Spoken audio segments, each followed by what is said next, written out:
Jiyu fell into a vegetative state after saving the campus belle. I still honored our engagement and married him, caring for him dutifully. 3 years later, he woke up, wrote everything into a novel, and it became an internet sensation. Later, at a book signing, Jiyu publicly confessed his feelings to the campus belle, who had since become a film queen. He confronted me, demanding to know why I had trapped him in a marriage, ruining his chance to be with the campus belle.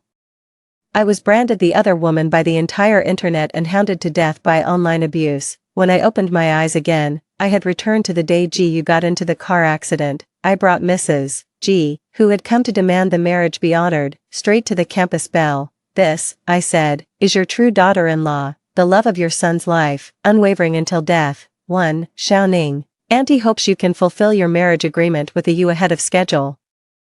A pleading voice sounded in my ear, and my eyes snapped open. What greeted my eyes was a pristine white ceiling and the anxious face of Madame G looking down at me. Is this a hospital? My mother stood firmly in front of me, shielding me. Xiaoning will not marry. Our Wen family is calling off the engagement. Upon hearing the words, call off the engagement, Mrs. G became even more aggressive. The Wen family has received countless favors from the G family over the years. Now, the moment something happens to AU, you want to break the engagement. Have you all no conscience? Without a second thought, my mother replied, that's right, I have no conscience. Jiyu is a vegetable now. As her mother, there's no way in hell I'm letting my daughter marry into that living nightmare. You can beat me to death, but I will never agree to this marriage. Their sharp, piercing argument was giving me a splitting headache, but it also allowed me to quickly grasp the situation.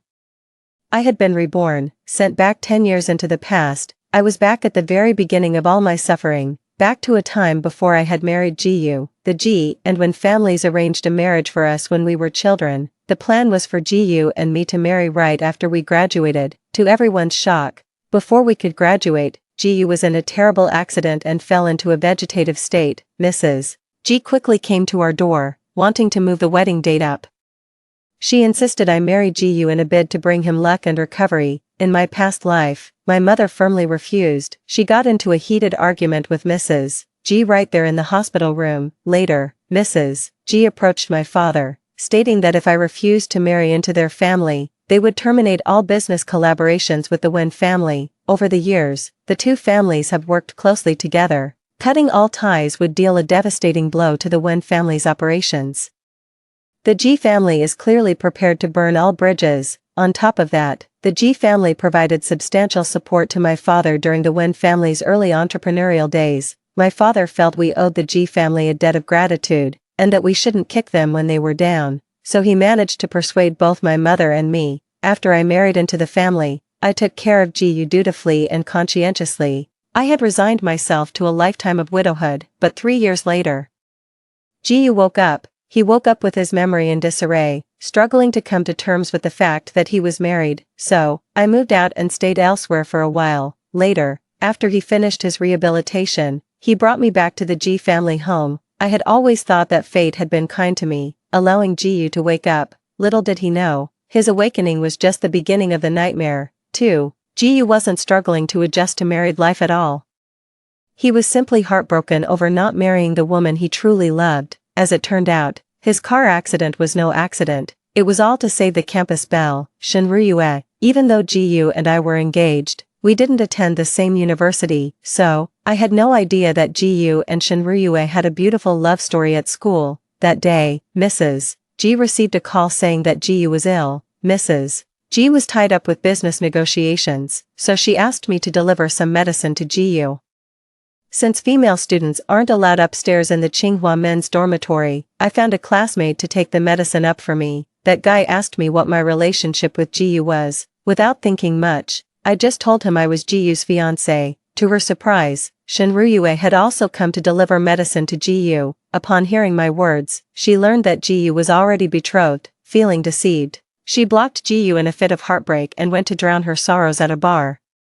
Having taken his medicine and slept through it all, Jiyu was completely unaware of what had transpired. After hearing from others that Shen Ruyu was at the bar, he dragged himself there despite being ill. Determined to find her, Jiyu pulled her out of the bar, demanding to know why she had blocked him. Shen Ruyu didn't want to hear Jiyu's explanations. She shook off his hand and moved to hail a taxi to leave. As the two struggled, a car came speeding straight toward them.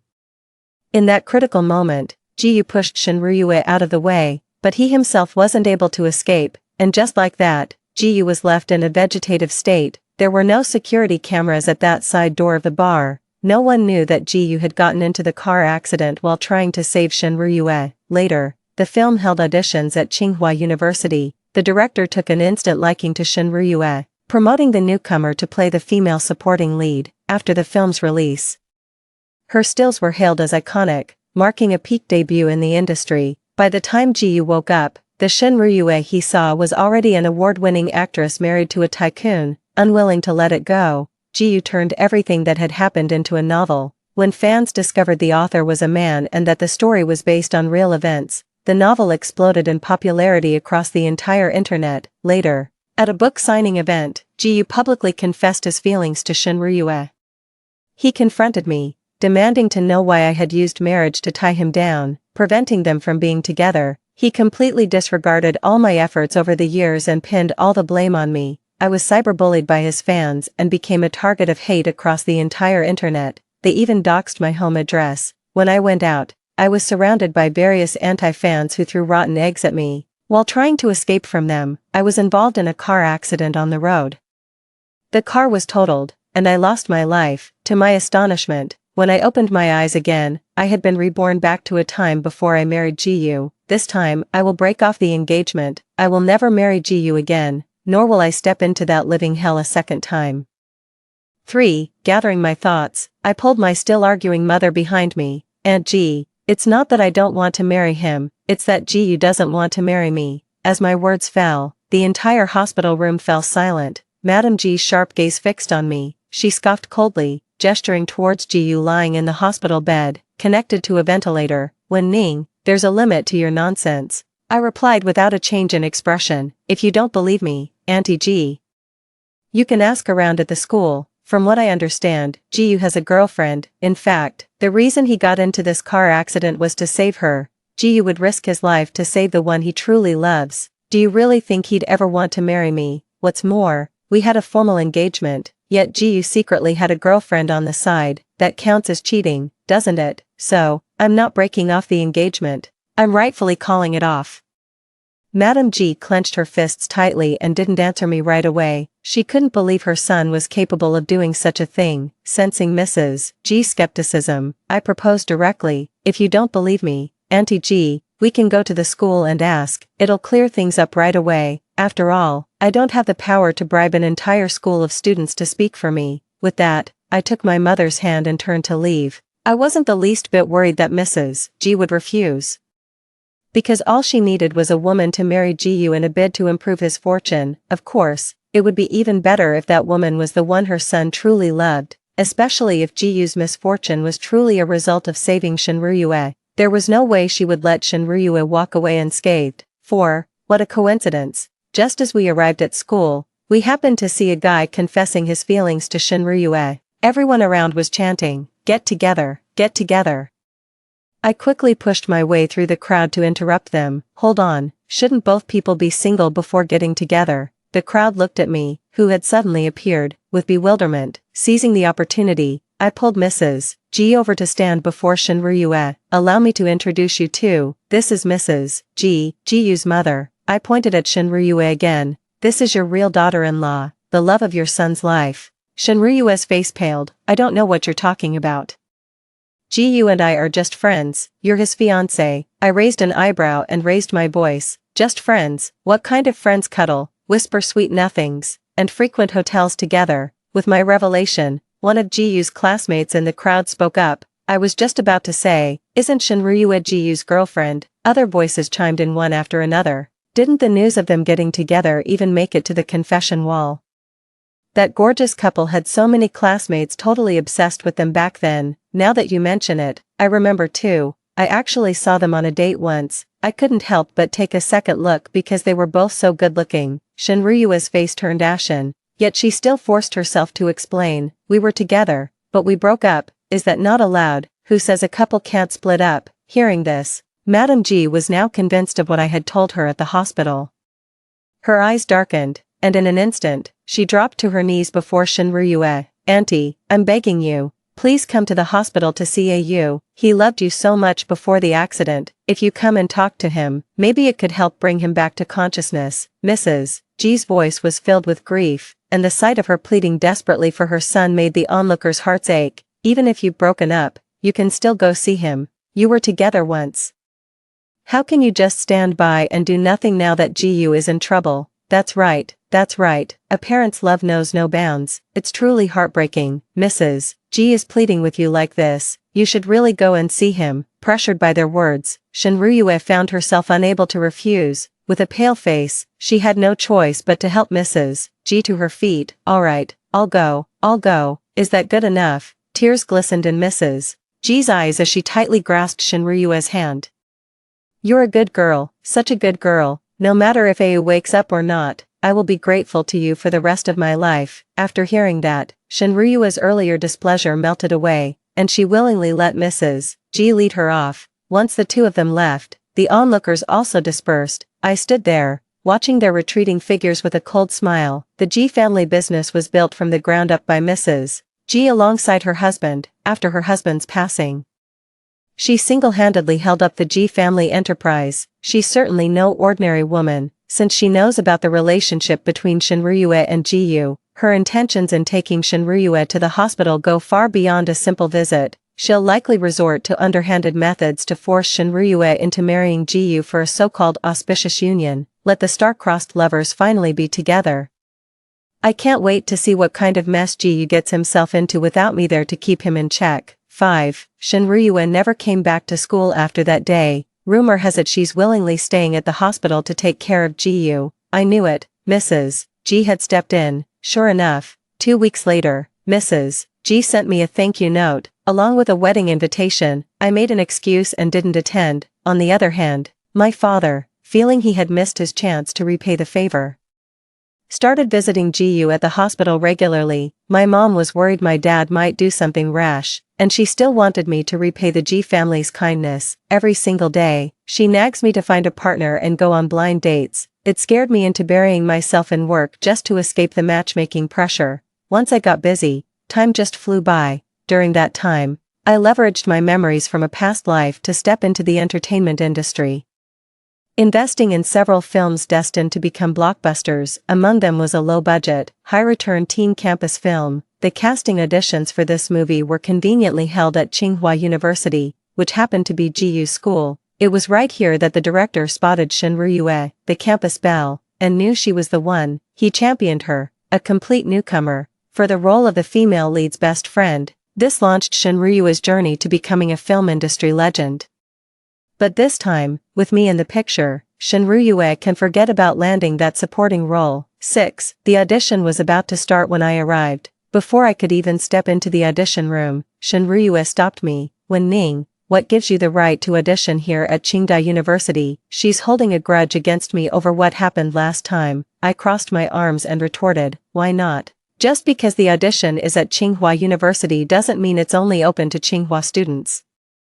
Tsinghua is a century-old institution, and many campus dramas are filmed there. It's just more convenient for their own students to audition, but they've never restricted who can try out. Shen Ryu snorted coldly, what a sharp tongue. Believe me, with one phone call, I can have your audition eligibility revoked. Even I, as an investor, was taken aback by Shen Ryu's sheer audacity. From what I understand, she comes from a poor family and doesn't seem to have any connections in the entertainment industry. Mrs. G is solely focused on her son's interests. There's absolutely no way she would support Shen Ryu's acting career. Shen Ryu probably came here behind Mrs. G's back. So, Miss Shen, are you saying the entire production team answers to you, and the investors too? Shen Ryu tilted her chin up smugly. Good. You understand the situation. If you call Mrs.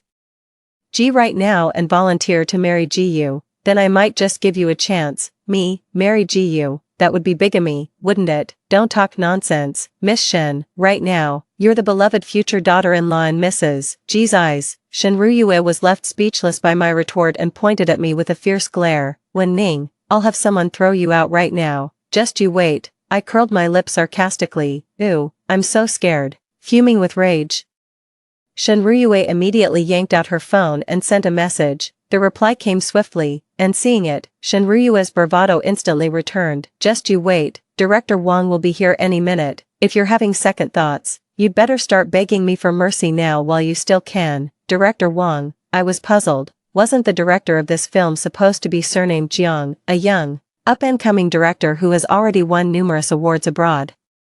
This was his first film after returning to his home country, and the beginning of his legendary career. His films have launched countless stars into fame. Even a 3-minute cameo can propel an actor into the mainstream spotlight. Within the industry, he is known as the star maker. Even though I never met this director Jiang in person when I invested, we had quite a few conversations on WeChat. It doesn't make sense that they'd switch directors on me once we got to the set, does it? The only logical explanation is that this director Wang needs a deputy in front of his title. 7. Come to think of it, the rumor that director Wang took a liking to Shen Ruyue at first sight in her past life seems pretty far-fetched. Soon after, a pot-bellied middle-aged man emerged. Upon seeing him, Shen Ruyue hurried over and whispered a few words into his ear. Director Wang sized me up as he listened. I just stood there with my arms crossed, letting him look. New here, I nodded. Fair enough, a newcomer to the investment world still counts as a rookie. Seeing that I was indeed a novice, Director Wang didn't hesitate to start shooing me away. Little girl, you'd better run back to wherever you came from. This is no place for your childish games. If you cause any trouble, you won't be able to handle the consequences. Shen Ruyue said haughtily. Did you hear that? Now get lost. Who are you telling to get lost? A man's voice, thick with anger, suddenly rang out. Of course. Before Shen Ruyue could finish her sentence, Director Wang swiftly clamped a hand over her mouth. A figure emerged from the back. The newcomer had one hand in his pocket, his clean jawline slightly lifted, carrying himself with a casual yet commanding air. It was none other than Director Jiang. Jiang Ningyi. Director Wang offered an ingratiating smile. Director Jiang, it's nothing serious, just a sightseeing fan snuck in. I'll have her removed right away. With that, he snapped at me. Get out of here now, or I'll have security throw you out. Hearing this, Shen Ruyue immediately realized that Jiang Ningyi was the one who truly called the shots on set. She quickly smoothed her hair and stepped forward to offer a handshake. Hello, Director Jiang, I'm Shen Ruyue, here to audition for the role of Guan Jinqing, the second female lead. Jiang Ningyi completely ignored her outstretched hand, turning his head to ask me, what's your take on this, Miss Wen? He was asking for my thoughts on Shen Ruyue taking on this role. The character Guan Jinqing is a campus crush, a perfect fit for Shen Ruyue in terms of looks, but her acting skills are another story. After all, what made her famous in her past life was those stunning photos. In the other dramas she filmed later, she was often criticized by netizens for being just a pretty face. When her agent found out, they forced her to take a full year of acting classes. That's how she eventually became a Best Actress award winner. In her past life, perhaps the production was strapped for cash and had to rely heavily on newcomers. Among all those newcomers, Shen Ruyue was indeed a perfect fit for the role of the second female lead. Not to mention, we still have director Wang backing us up, but in this life, with my involvement and no financial worries, of course we're going to hire the best actors for the roles. Thinking of this, I shook my head. She's not right for it. Shen Ruyue stamped her foot and retorted indignantly, who are you to criticize? If I'm not good enough, then are you saying you are? My looks are too striking and glamorous, which is completely at odds with the character of the female lead's rival. I'm definitely not right for the part. I ignored him and went straight to Jiang Ningyi. I've asked Jiang Ling to come in for a screen test. 8. Jiang Ling is the undisputed white moonlight of the entire entertainment industry, a perfect embodiment of the ideal, a seasoned veteran actor. So there are zero concerns about her acting skills. Upon hearing Jiang Ling's name, Shen Ruyue's face fell, because she knew perfectly well that if Jiang Ling showed up, she wouldn't even get a chance to audition, but she still struggled on, unwilling to give up. I'm cheaper than Jiang Ling, and my look is perfect for this role. If Director Jiang picks me, I won't even take a salary. Director Wang caught on and quickly chimed in to support her. That's right, Ryu's appearance is a perfect fit, and she could save the production a ton of money. We should give newcomers more chances, shouldn't we? A flicker of mockery passed through Jiang Ningyi's eyes. I'd like to, but you've already managed to offend the money people. How exactly am I supposed to give you a chance now?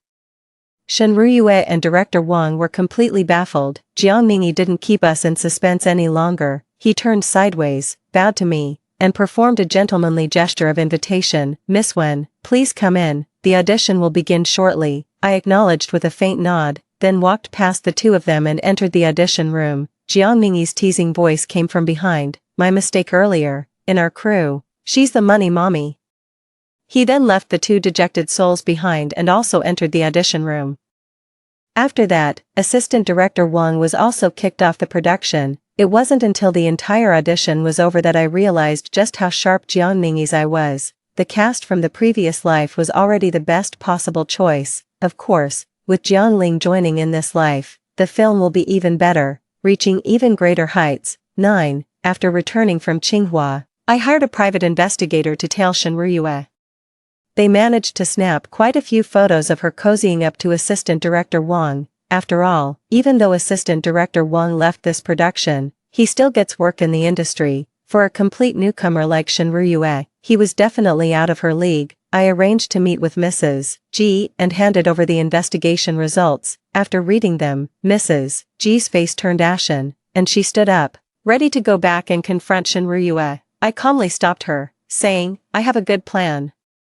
It can make Shen Ruyu willingly take care of GU, and it can also boost G Corporation's stock price." Mrs. G paused, looking at me warily. I could tell she was starting to doubt me. That was only natural. The moment I said what I just did, I was no longer just a junior in her eyes. I remained composed under her scrutinizing gaze. "Madam G, why not have a seat and hear me out before deciding whether to trust me?" Madam G pondered for a few seconds before sitting back down. "I'll get straight to the point. Live streaming is huge right now. Some people have even gone viral overnight, raking in millions in a single session. Shen Ruyu has the perfect image for a streamer. I've even got the perfect hook for her content. Her boyfriend became a vegetable after a car accident, and she stayed by his side, caring for him devotedly. What an undying, till death do us part, kind of love story. Netizens will eat it up." Madam G, however, frowned. "What does this have to do with the G Group? The G family is in the food industry, but their products haven't been innovative enough in recent years, and the business has started to decline. Foot traffic in their stores has dropped significantly. If they could use their son to play up some hardship in a live stream and drive some sales." Mrs. G's brows instantly relaxed. She had grasped my meaning. If the products sell well, a rise in the stock price is only a matter of time. With this whole coordinated strategy, the G family stands to make tens of billions more. No problem at all. She set down her cup and let out a long, heavy sigh. "It's the G family's loss that Jiu didn't marry you, Xiaoning. I owe you this time. If there's anything you want, just name it." "Me. In that case, Auntie G, why not sell me 2% of the shares? Let me get a piece of the pie and share in the success." Madam G agreed without a second thought. After all, a 2% stake isn't much, but it does tie my fate to hers. Naturally, she wouldn't refuse. But are we really in the same boat? Not necessarily. 10. A week later, Shen Ruyu and Jiu went viral across the entire internet. If this isn't true love, then what is? The ultimate champion of pure romance. Her husband is in a vegetative state, her mother-in-law treats her like a real daughter. And the G family is loaded. This is straight out of a novel. Praying for Jiu to wake up. True love must have a happy ending. Poor Mrs. G, her husband passed away, and now her son is in a vegetative state. She's holding the entire G family together all by herself. My heart aches for her. Let's all support the G family by buying their products. They're a time-honored brand that hasn't raised prices in all these years. We all need snacks anyway. I'd rather make my snacking count. I'm buying theirs. After a series of strategic moves, the G family's products sold out completely. Shen Ruyu is quite a character, pitifully maintaining her image as a pure-hearted widow in her daily live streams. She appeals to both male and female fans. Each livestream session earns her no less than 10 million. As the owner of this streaming platform, I made a fortune practically overnight. We brought in quite a few talented streamers. After more than 2 months of this, Shen Ruyu finally couldn't take it anymore. Every penny she earned from streaming was tightly controlled by Madam G. Shen Ruyu was taken to the hospital right after class, spending over 10 hours a day with Jiu. Unable to bear the monotony, she made a fuss, demanding breaks and a more reasonable schedule. She threatened to stop the live streams if Madam G didn't agree to her terms. Left with no choice, Madam G had to reduce the number of livestream sessions, putting a positive spin on it for the fans. They said, We see and appreciate all your support.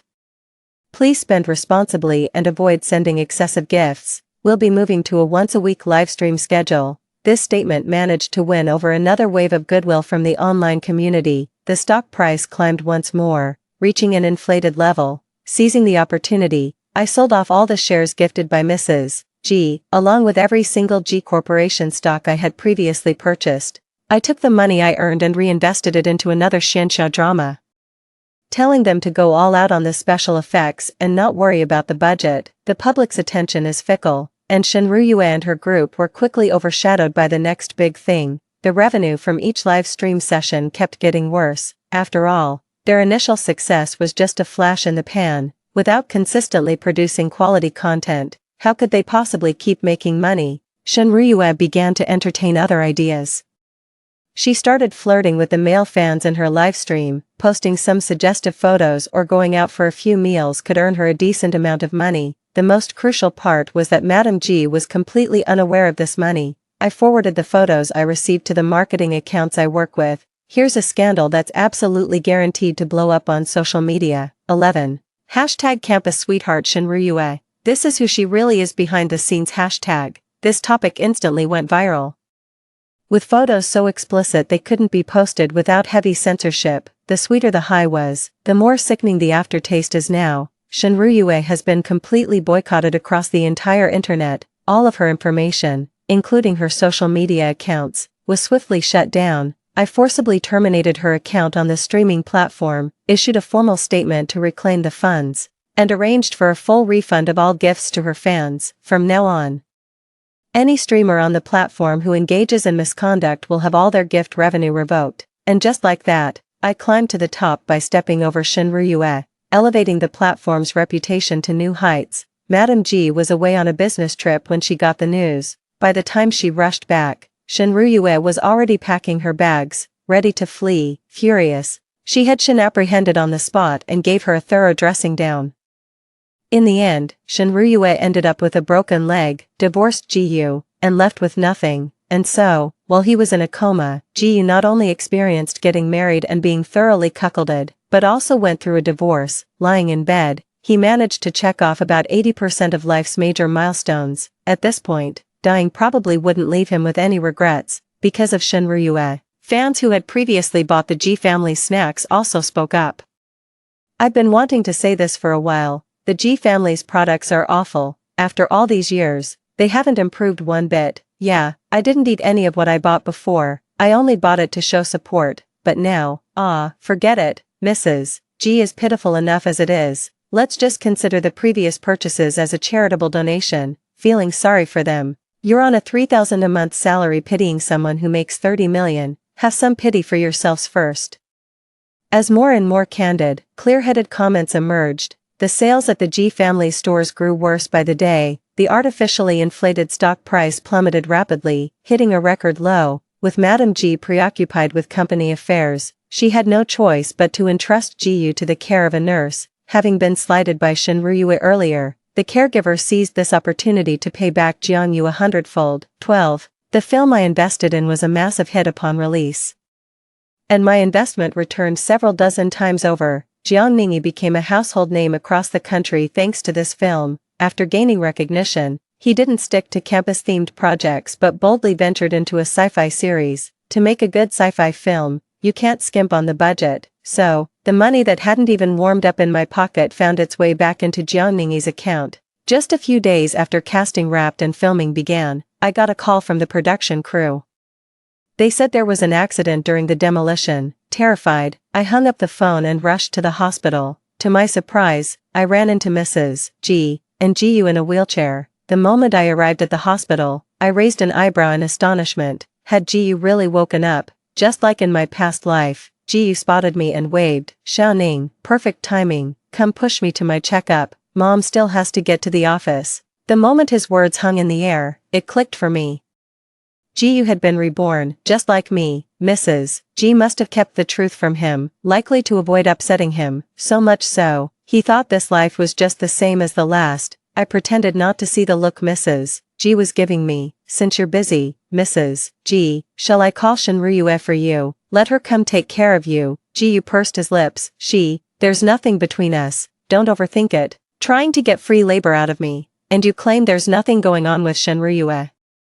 You don't need me anymore, so you just kick me to the curb. Ji Yu and Shen Ruyu are a match made in heaven, truly living up to their reputation. Oh, I drawled, my tone dripping with implication. Of course I wouldn't think too much of it. Shen Ruyu is so gentle and considerate. While you were still unconscious, worried your head might get cold, she knitted you a lovely green hat. Ji Yu's expression went blank for a moment, bewildered. He tilted his head to look at Mrs. G. Mom.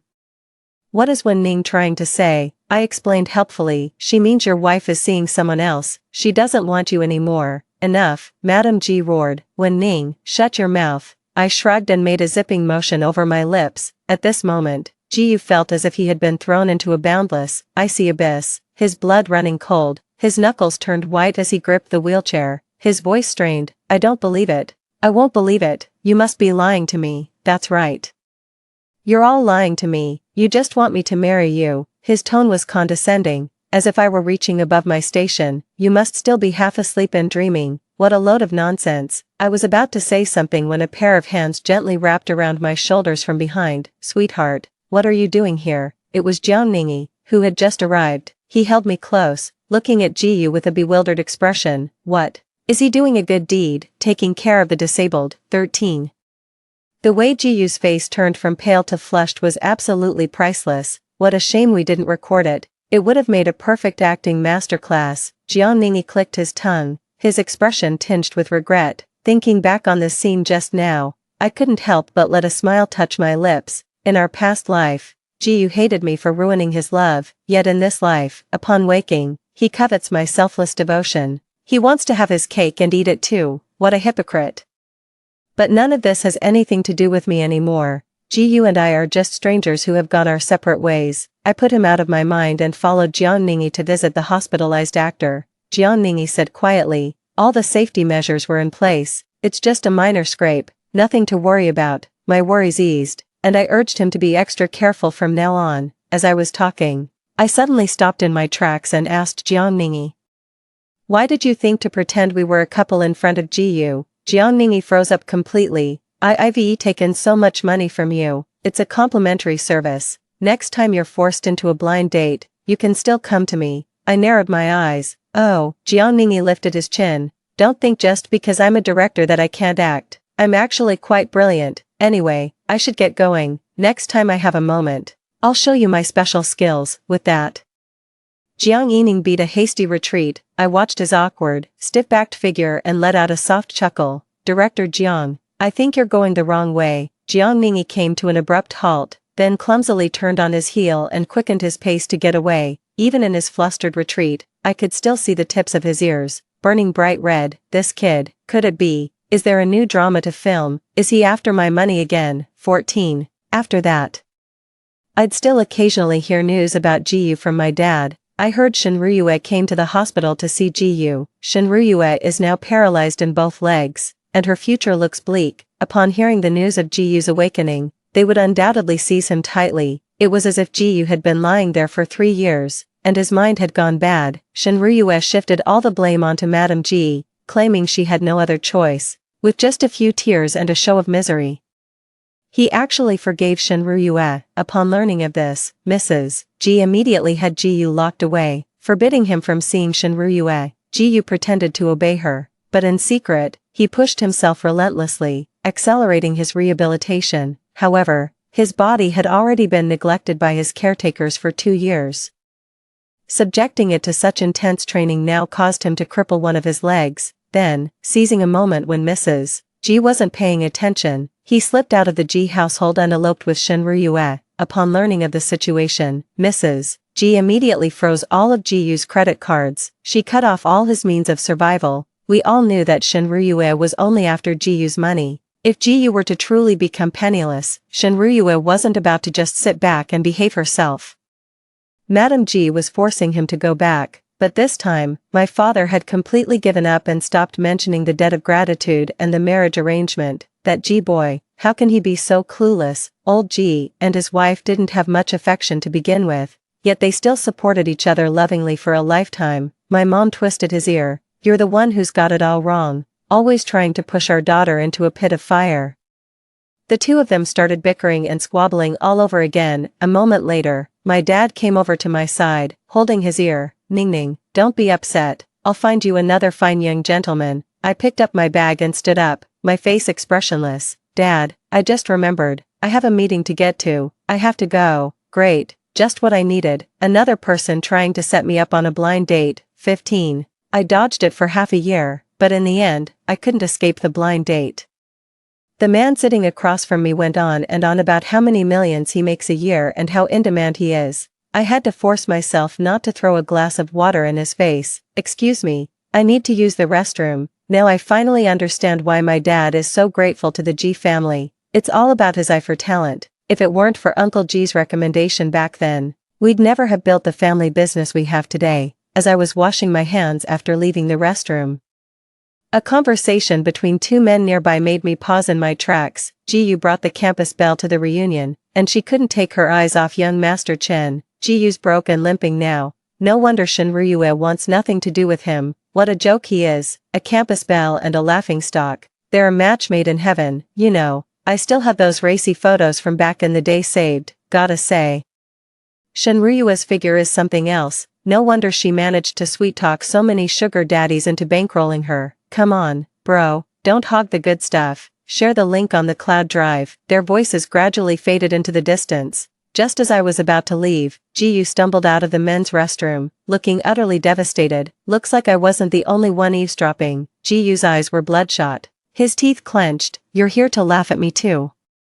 "I have no interest in being the butt of a joke." I didn't answer, turning to leave, but Jiyu suddenly grabbed my wrist. "Ning, have you been reborn too?" Startled by his words, I failed to break free in time. Before I knew it, he had dragged me and pinned me against the wall. "Ning, instead of keeping that pretty boy Jiang Yining, you should choose me. We've both been reborn, and we were husband and wife in our past life. I'm the one who's truly right for you."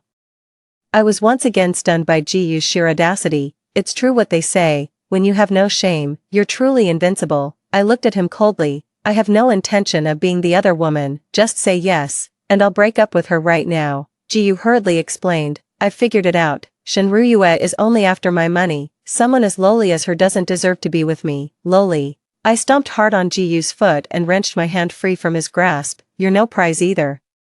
Don't tell me you want to be with me for any reason other than my money." My retort left Jiyu speechless, and he grew flustered, scrambling to defend himself. I didn't hold back in the slightest as I spoke. "If she's not after your money, then what? Your hopeless romanticism, your limp." "Sure, Shen Ruyue is no saint, she's ruthless and cunning, but what about you, Jiyu? You're a fool who's been played for a fool, throwing away your future and sacrificing your life for her."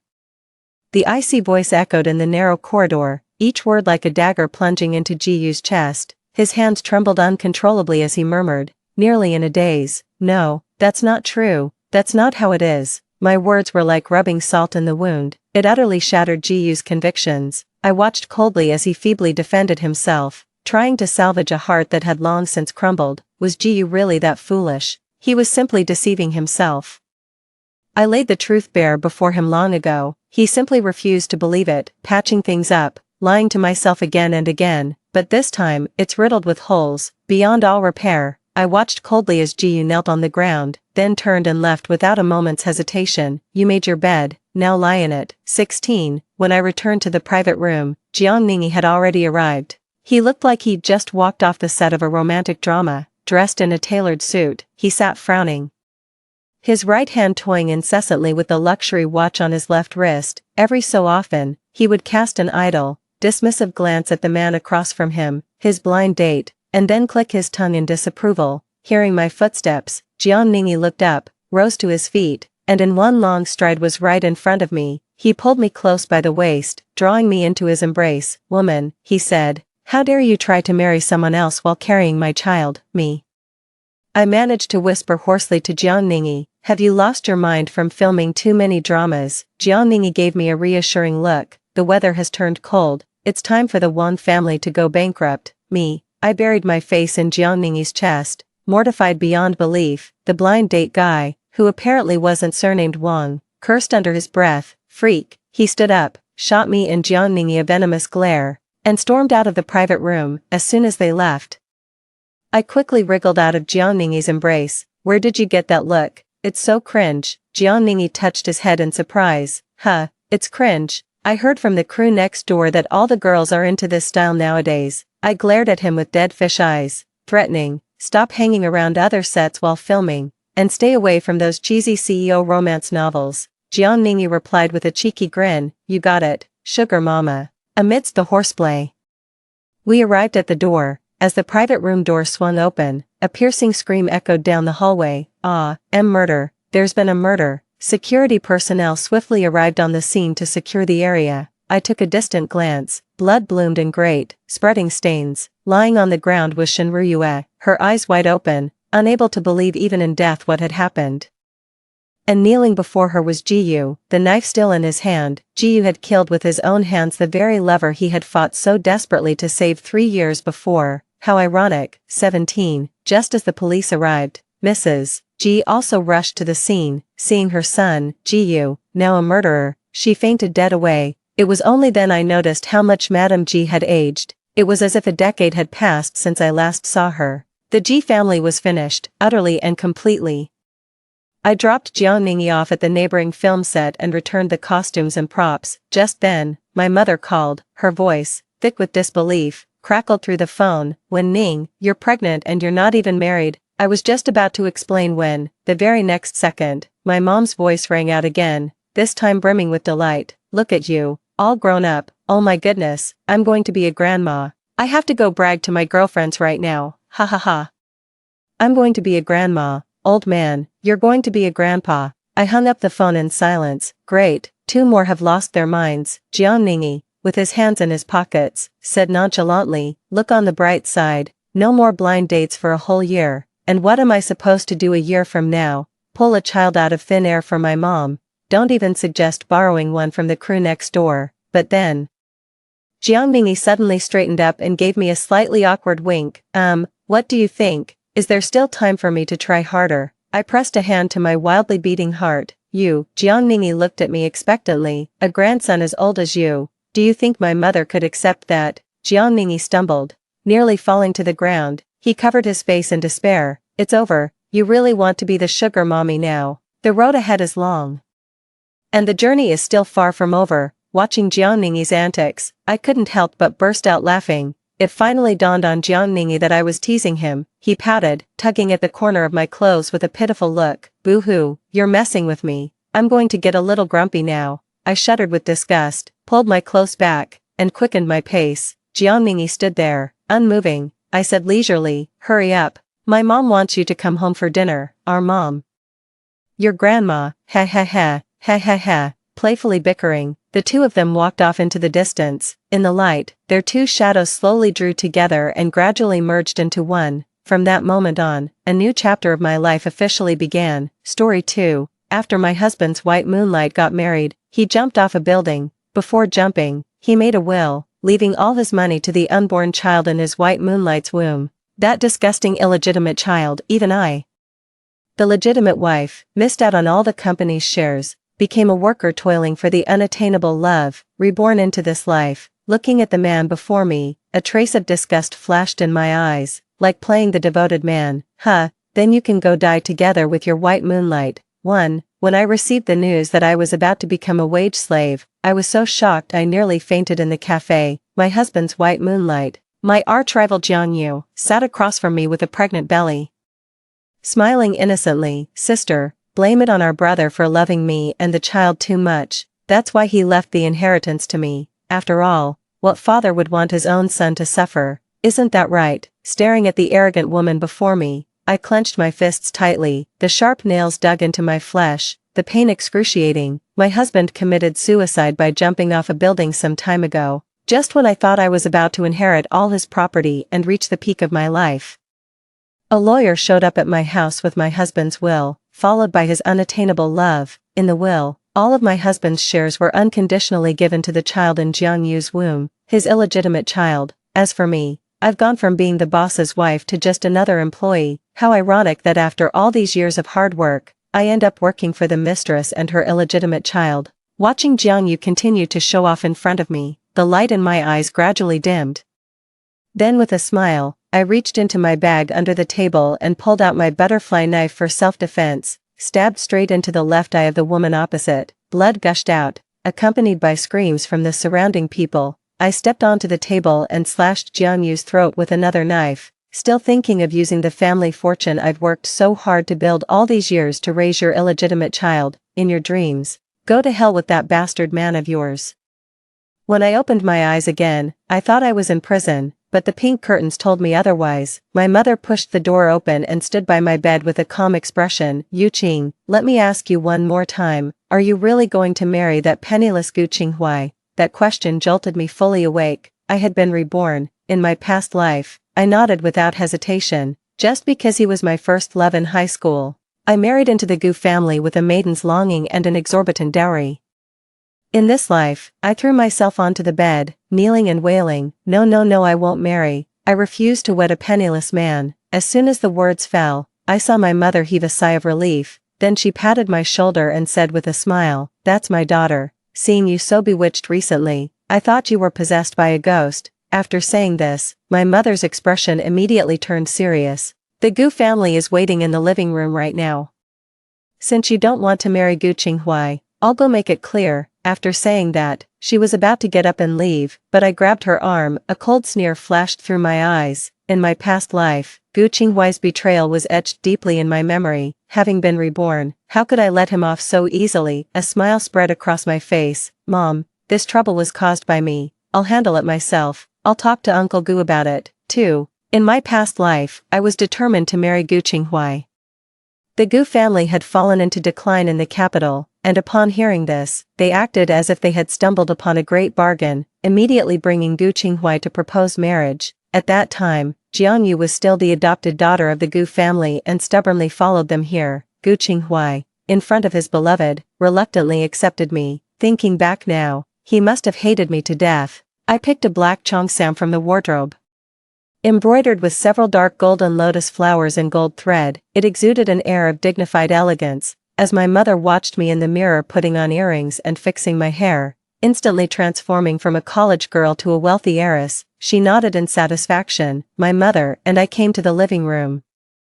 From afar, I could see Gu's father rubbing his hands together, speaking to my father with a fawning expression. But my father sat stiffly on the chair with a stern face. Seeing me arrive, both Gu Qinghuai and Jiangyu were somewhat stunned. The Gu family had fallen into decline, with the entire household crammed into a mere dozen square meter flat in the capital. For over a decade, Mr. Gu clung to his delusion of making a comeback, squandering what little remained of their savings. Thus, both Gu Qinghuai and Jiangyu now dressed simply, completely unlike me. I glanced at Jiangyu's face, not missing the unmistakable envy in her eyes. Seeing me arrive, Father Gu immediately greeted warmly, Youqing's here, come sit down quickly. Look at Youqing's noble demeanor, it's clear she and Qinghuai are a match made in heaven. I smiled and touched the imperial green oval cabochon ring on my middle finger. Glancing at Gu Qinghuai across from me, his blue shirt faded from washing.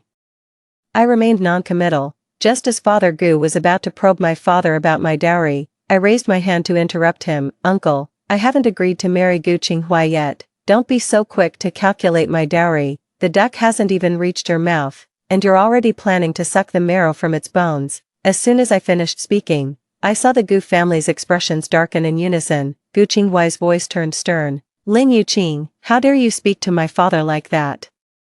Apologize now. I glanced at him disdainfully and sneered. What kind of thing are you, daring to order me around? I'm the eldest daughter of the wealthy Lin family, your education sponsor. Even if I didn't give you life, I raised you, and now you're demanding an apology from me. I've never seen a shameless man like you who acts tough while living off others. Such audacity. After speaking, I noticed my father sitting beside me immediately brighten up.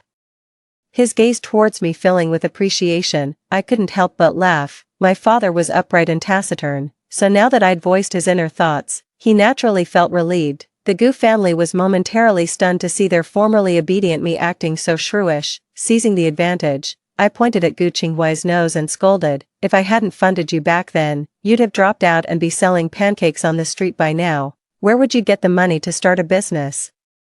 It's an honor that I took a liking to you. and you dare speak to me like this?" After saying that, I gave a meaningful glance at Jianyu standing beside Gu Qinghuai, implying, "Or is it that your heart belongs to someone else, and I'm playing the villain who separates lovers?" Jianyu's lips instantly turned pale upon hearing my words. Some time ago, Father Gu was even willing to marry her off to a wealthy merchant in his 50s for bride price, just to secure a new loan and make a comeback.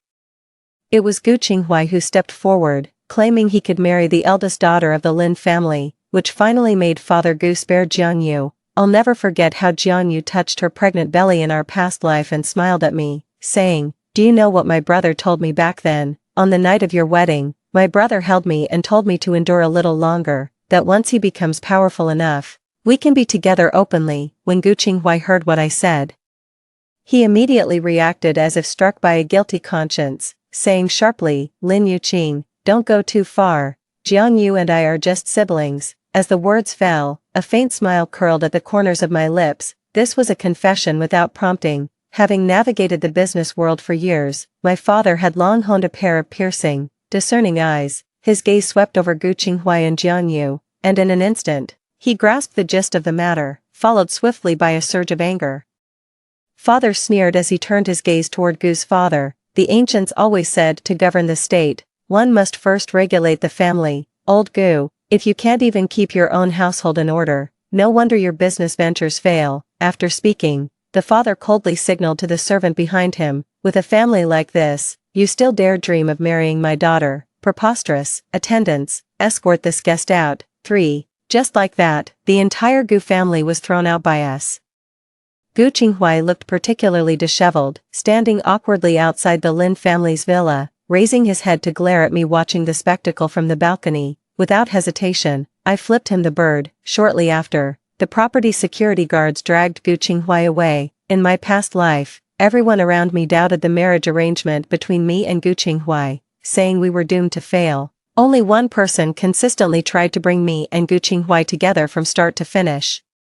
That was one of my friends, Song Yu, the illegitimate daughter of the Song family. But when Jianyu came to seize my assets, Song Yu vanished into thin air like steam. Later, I discovered she had taken a large sum of money and emigrated abroad. Looking back now, I suspect the Gu family had bribed people around me to ensure I married into the Gu family safely. They truly went to great lengths. The night I rejected Gu Qinghuai, Song Yu texted me asking why I broke up with him.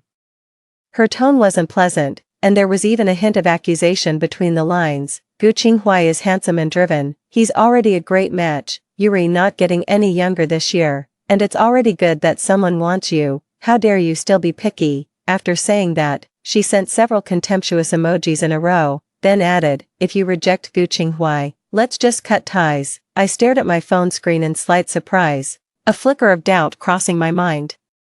My past self must have been incredibly patient not to slap this illegitimate daughter who dared speak to me like that. Then I immediately understood. Previously, I was a spoiled young lady with no temper, doted on by my parents and untouched by hardships. It wasn't until after marriage when I was forced to start a business with Gu Qinghuai that I toughened up and became the fiery President Lin. Naturally, my state of mind is different now, watching Song Yu still spouting nonsense on the screen.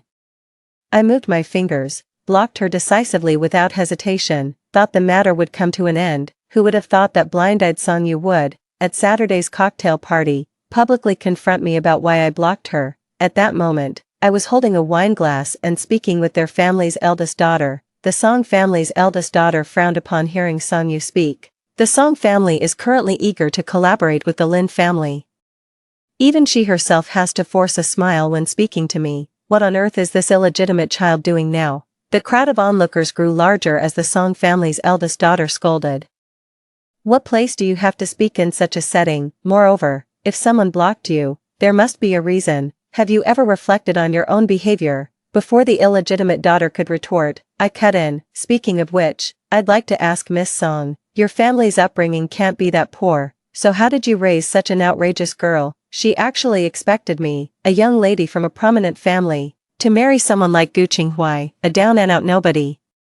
Even my marriage arrangements are subject to my parents' approval. Since when did Miss Song become so meddlesome? When she saw me arguing with Gu Qinghuai, she even threatened to cut ties with me unless we reconciled. As I finished, the crowd erupted in mocking laughter. all ridiculing the illegitimate daughter for overestimating her importance. The Song family's eldest daughter flushed red and then paled with anger. Then she shot a glance at her assistant behind her. The assistant stepped forward and slapped Song Yu twice across the face. The eldest Miss Song smiled apologetically at me, saying, "It's entirely due to the Song family's lax discipline that this farce occurred. Rest assured, Miss Lin, we'll take her back and give her a proper talking to." I looked at the disheveled Song Yu before me, her cheeks swollen high, recalling her glorious and untouchable demeanor in her previous life. I nodded in satisfaction. Song Yu was dragged by the servants and thrown into the car, to be sent back to the Song family after the banquet concluded. Meanwhile, I proceeded to discuss business with the eldest Miss Song. Although the current head of the Song family hasn't achieved any major accomplishments, they've done quite well in maintaining the family's legacy. There's still someone worth befriending. The next morning, my father and mother sat on the sofa with serious expressions, seeing me come downstairs. My father cleared his throat and said, "Yuzuki, starting today, you'll come to work at the company with me. Your mother and I have been overprotective of you before. Any stranger could easily deceive and take you away. Now we should start training you like we would an heir." I had been longing for this opportunity, so I agreed immediately after father finished speaking. Without further questions, father instructed the driver to prepare another car. The Lin family is different from other wealthy families. Mother didn't choose the diplomatic wife route, instead joining the company alongside father after my birth, sharing equal equity, with both spouses working hard together. The Lin family flourished accordingly, becoming one of Beijing's rare families that consistently climbed the social ladder without decline. Even if I had foolishly married Gu Qinghua in my past life, my parents were no fools, according to my recollection. Gu Qinghuai's true coldness toward me likely began when he heard me say, "My parents had already made plans for me. I am the sole heir of the Lin family trust. If I die, almost all the assets will be transferred to a designated foundation to protect endangered wildlife on Changbai Mountain from poaching." Upon joining the company, my father appointed me as the chairman's assistant. After shadowing my father nonstop for a week, I quickly familiarized myself with the company's basic structure. Since it's a joint leadership by the couple, there's no factional struggle within the company. Everyone performs their own duties, and the salary package is commensurate with employees' efforts. With the experience of starting a business alone in my previous life, I basically grasped company matters instantly. Seeing my natural talent, my father immediately abandoned his initial thought of keeping me by his side. On Friday afternoon, as soon as the appointment order naming me as deputy general manager was issued, I immediately assumed my new position. For, while everything was peaceful on my side, Gu Qinghuai's situation was filled with gloom and despair. Without me, their financial benefactor, Gu's father was desperate to make a comeback. He immediately sent Jiang Yu out as a cash cow. At every high society banquet the Gu family could attend, Jiang Yu would be brought by Mr. Gu to toast each business magnate present. This explosive exclusive gossip came from my dear cousin, a fine young lady who utterly detested Jiang Yu. Back when Jiang Yu was trying to elevate her social status in their circle, she secretly smeared my cousin, her peer, countless times. Though my cousin retaliated in kind, the two became sworn enemies from then on. To get a close-up view of Jiang Yu's awkward situation, my cousin specially gave me an invitation to the weekend banquet. She wanted me to join her in watching the spectacle. Just thinking about Jiang Yu's arrogant demeanor in my past life fills me with malice. I'm no White Lotus protagonist, I'm just a petty person who loves to kick others when they're down, most skilled at reveling in my enemy's misfortunes. So that evening I made a grand entrance, dressed in the latest haute couture from the runway that made me look like the epitome of wealth and beauty. Not to mention the priceless jewelry adorning me and the refined demeanor cultivated from being raised in an aristocratic family. The moment I stepped onto the red carpet, all the other minor celebrities instantly paled in comparison. The reporters' cameras all turned toward me. The host immediately put on an ingratiating smile when they saw me arrive, handing me a signing pen with both hands for an autograph. I overheard a junior reporter in the corner whispering to their colleague, "Who is that?"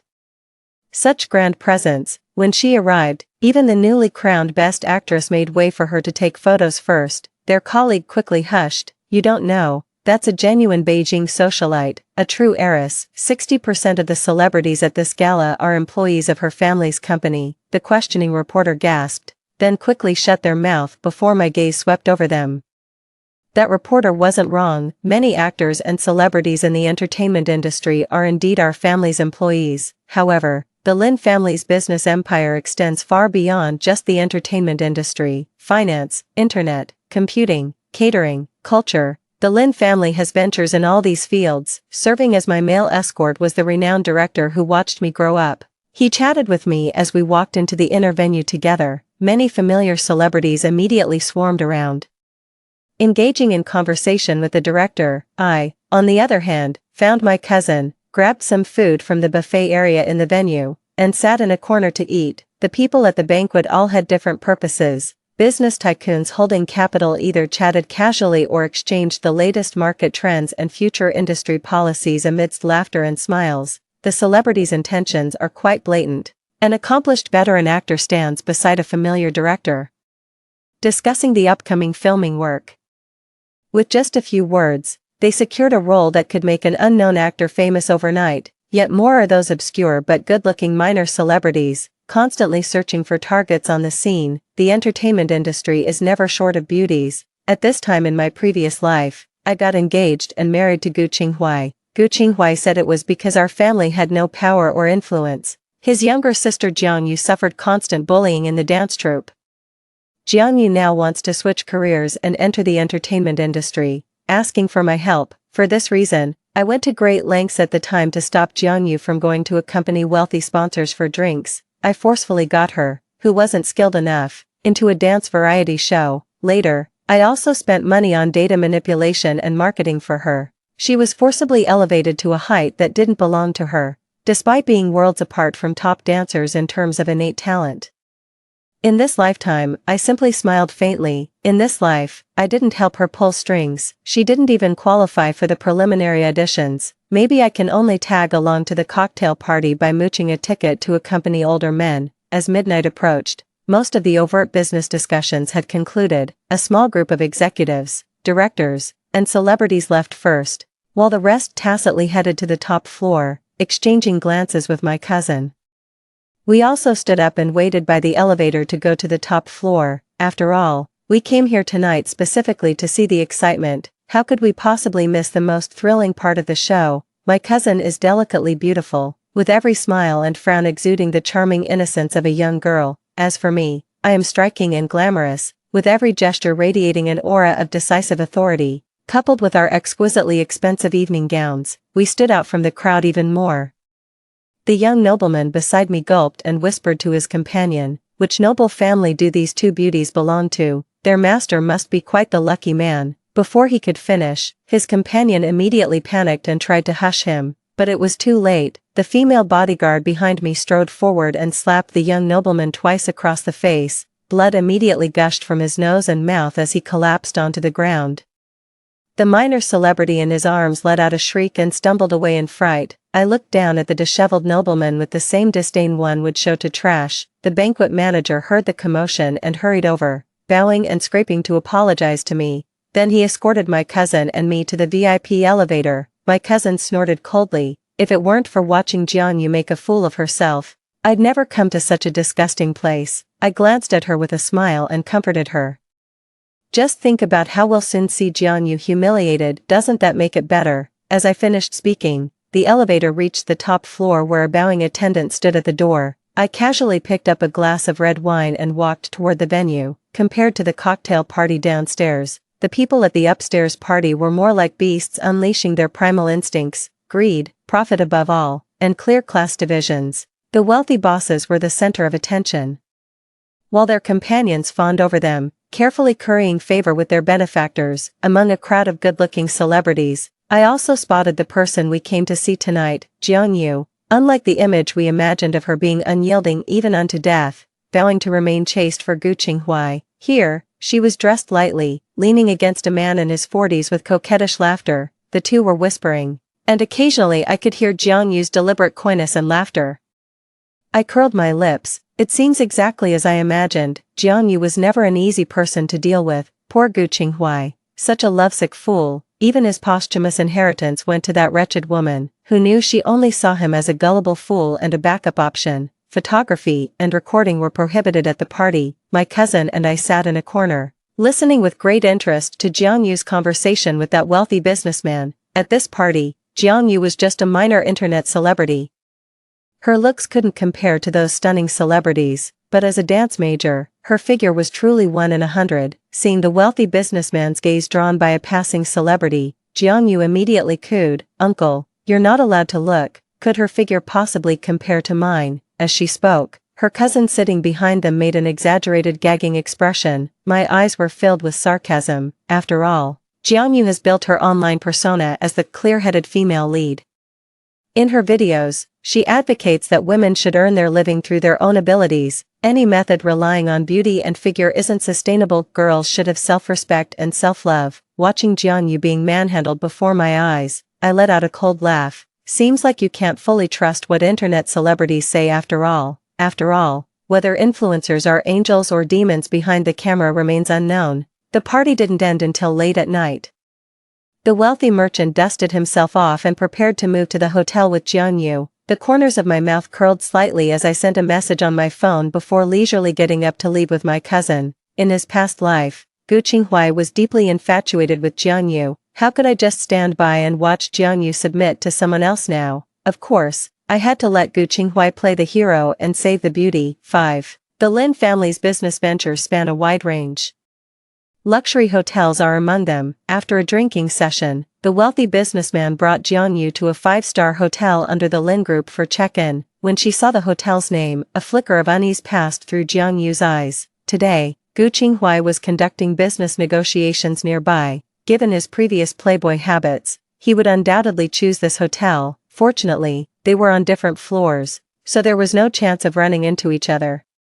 But before she could finish feeling relieved, the hotel manager apologetically informed the wealthy businessman, "Sir, there's an issue with the bathroom in your reserved room, and it's temporarily unavailable. We've upgraded your room for free. It still has the auspicious room number 1888, would that be acceptable?" Upon hearing the room number 1888, the businessman's face lit up with joy, and he eagerly agreed. As the two headed upstairs, the manager finally came to the VIP lounge with great respect to report the completion of the task to me. I took a sip of the fine tea in my cup with a beaming smile. Next, watch me kill 2 birds with 1 stone and reap the benefits from others' conflict. I knew that Jiang Yu's initiative to seduce the sponsor must have been done under the implicit suggestion of Father Gu.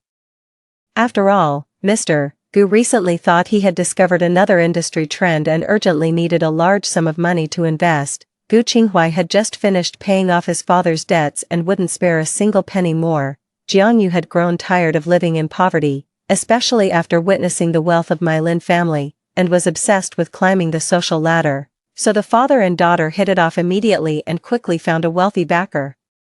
As I looked through the materials prepared by my assistant, a faint smile flashed in my eyes, but they were too impatient and completely failed to notice. This wealthy businessman is just a spineless man who rose to prominence through his wife, with an exceptionally domineering wife and children. According to the information I leaked, the wealthy wife will come to catch them in the act in half an hour, while waiting for the wealthy lady to arrive at the hotel. I got up and headed to the changing room, changed into the hotel attendant's uniform. In addition to the standard white shirt and black trousers, I deliberately pinned a thumb-sized brooch next to the name tag. The brooch contained a pinhole camera, allowing me to capture exciting moments while observing the scene. Half an hour later, the floor manager responsible for the 18th floor called urgently. Said a group of people came up aggressively, swiping a room card to open room 1888. The leading socialite dragged out a barely clothed woman from the room. Now she's pulling her hair and slapping her face. "I'll bring the manager upstairs right away." As soon as the elevator doors opened on the 18th floor, I heard sharp curses and a girl's crying in the hallway. The voices were accompanied by loud slaps. "You shameless woman, so young yet already seducing married men. Today I'll teach you a proper lesson to keep you from straying down this wicked path. Someone come and scar her face." With that, I quickly stepped forward, positioning myself at an angle where I could clearly see the noblewoman's face. This position not only provided the clearest view of the cheating scene unfolding in the corridor, through the half-open door, one could still see the face of the trembling wealthy merchant, wrapped only in a towel, the manager, and I stood there, watching helplessly as the noblewoman's servant stepped forward and firmly gripped Jiang Yu's face. The next moment, disregarding Jianyu's struggles and pleas. The servant mercilessly slashed her face twice without hesitation. Blood splattered onto the carpet as Jianyu let out a wail, clutching her face and collapsing to the ground. Seeing the timing was ripe, a glint of amusement flashed in my eyes. What's so fun about just disfiguring Jianyu, now that Gu Qinghai is staying in room 1889? How could we not let him join in on such an exciting spectacle? But the soundproofing in 5-star hotels is excellent. No matter how loud the commotion in the hallway, it wouldn't reach the room. I turned my head and gave the manager beside me a look. The manager immediately understood and pretended to panic as he pushed through the crowd. When passing by room 1889, the master key at my waist silently pressed against the keypad lock. A soft sound. Gu Qinghai's door opened. The manager immediately stepped forward and whispered to the noblewoman, "Madam, the hotel is crowded and prying eyes are everywhere. It's not safe to stay long. We'll call 120 in 10 minutes at most," saying a woman fainted in the hallway from low blood sugar, her face scratched by a hairpin. "You and your people should hurry." The noblewoman, pleased by the manager's tact, nodded in satisfaction. Then she glared maliciously at Jianyu, who was surrounded by the crowd, her clothes in tatters. Next, Jianyu was destined to endure the most painful 10 minutes of her life. With Jianyu's scream, the servant at the front had already taken action. They mercilessly yanked out a small clump of her hair. With such commotion, even someone sleeping like a log would be startled awake. The shriek slipped through the door crack and pierced Gu Qinghai's ears. He rose impatiently, frowning as he pushed open the door, about to scold when a sentence drilled into his ears. "What are you hiding from? Miss Jianyu, you volunteered to be the other woman back then, so why are you acting scared now that I've come knocking?" After speaking, Gu Qinghai heard his younger sister's sobs. He yanked the door open instantly, only to see Jianyu crouching naked in the hallway, being surrounded and slapped repeatedly. In his shock, Gu Qinghai failed to notice me standing not far away, wearing a face mask. Jianyu was forced to lift her head as someone yanked her hair. Catching a glimpse of Gu Qinghai's face in her peripheral vision, instantly clinging to him like a lifeline, she cried out with hope in her eyes, "Brother, come save me quickly." Gu Qinghai's pupils trembled violently. Just as he was about to speak, his business partner emerged from the room, looking at Jianyu on the ground with a puzzled expression. "Qinghai, is this your sister?" Hearing his friend's voice, Gu Qinghai suddenly snapped out of his daze as if waking from a deep dream. Staring at the disheveled, naked Jianyu before him, then I thought about my usual identity as a carefree young master. Gu Qinghai gritted his teeth and pretended to sneer coldly. "How could my sister possibly be the kind of woman who actively becomes the other woman? You're insulting me." After speaking, under Jianyu's shocked gaze, Gu Qinghai patted his partner's shoulder and turned away first. "Going back to my room. People are watching the mistress get beaten. But I have a meeting tomorrow." 6. I stood coldly at the back of the crowd. I watched Jianyu get beaten for a full 10 minutes. By the time the crowd dispersed, Jianyu lay on the ground, covered in bruises. Apart from the facial wounds, the most severe injury was undoubtedly the leg fracture. That's because the manager had just whispered in the noblewoman's ear, "Madam, when you hit her, be careful of her legs. She's a dancer. Breaking her legs could cause trouble." The noblewoman's anger was instantly provoked. "What can a mere dancer do? I'm not afraid of some mistress. Beat her up." As soon as the servant finished speaking, the staff came down hard, striking Jianyu's calf and shin bone, instantly bending them into a grotesque curve. Jianyu let out a blood-curdling scream before completely losing consciousness. I turned and instructed the manager, "Call 120, and remember to send the bill to the Gu residence." The manager nodded. I took out my phone and condescendingly took 2 photos of Jianyu to send to my cousin. Happiness shared is happiness doubled. Good things are meant to be shared. Without her proud appearance and legs, Jianyu would most likely never be able to turn her life around in this lifetime. I didn't come to the hotel just to laugh at Jianyu's misfortune. Recently, the Lin Corporation has been bidding against the wealthy businessman who came to catch his cheating spouse.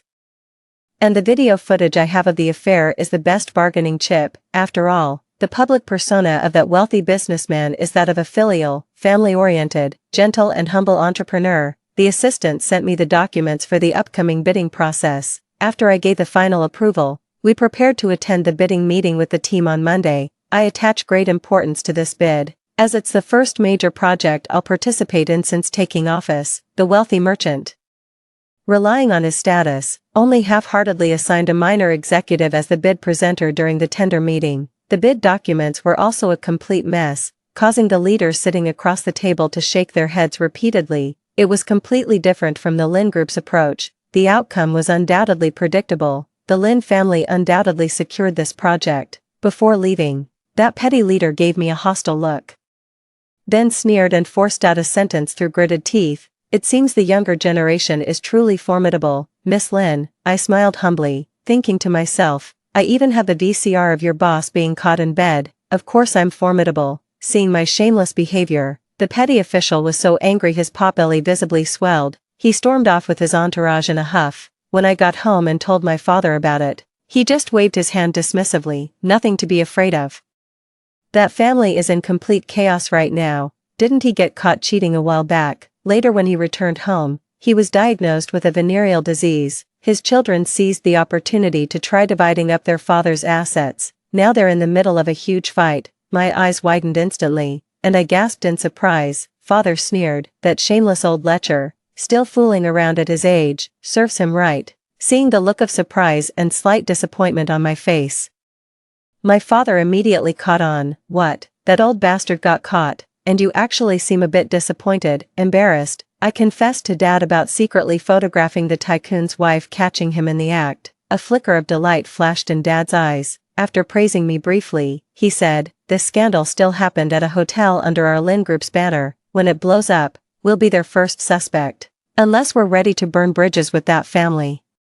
It's better to just use this to intimidate Jiangyu, not them, unless absolutely necessary. I nodded in understanding. Leave room for reconciliation, as you may meet again someday. My father, afraid I might take things too hard, patted my shoulder and said, but you did the right thing. Just remember to balance firmness with flexibility, never push things to the extreme, always leave some leeway. You're still young. I'll teach you these things gradually. 7. I initially thought the wealthy merchant would retaliate fiercely against me. Little did I know it was all thunder but no rain. Now that merchant is in the hospital praying to gods and Buddhas, just waiting for doctors to prolong his life. After taking over the project, I led the team to achieve significant results. The success of this project helped me establish my position within the company. At the group's quarterly review meeting, my father specifically praised the department I led.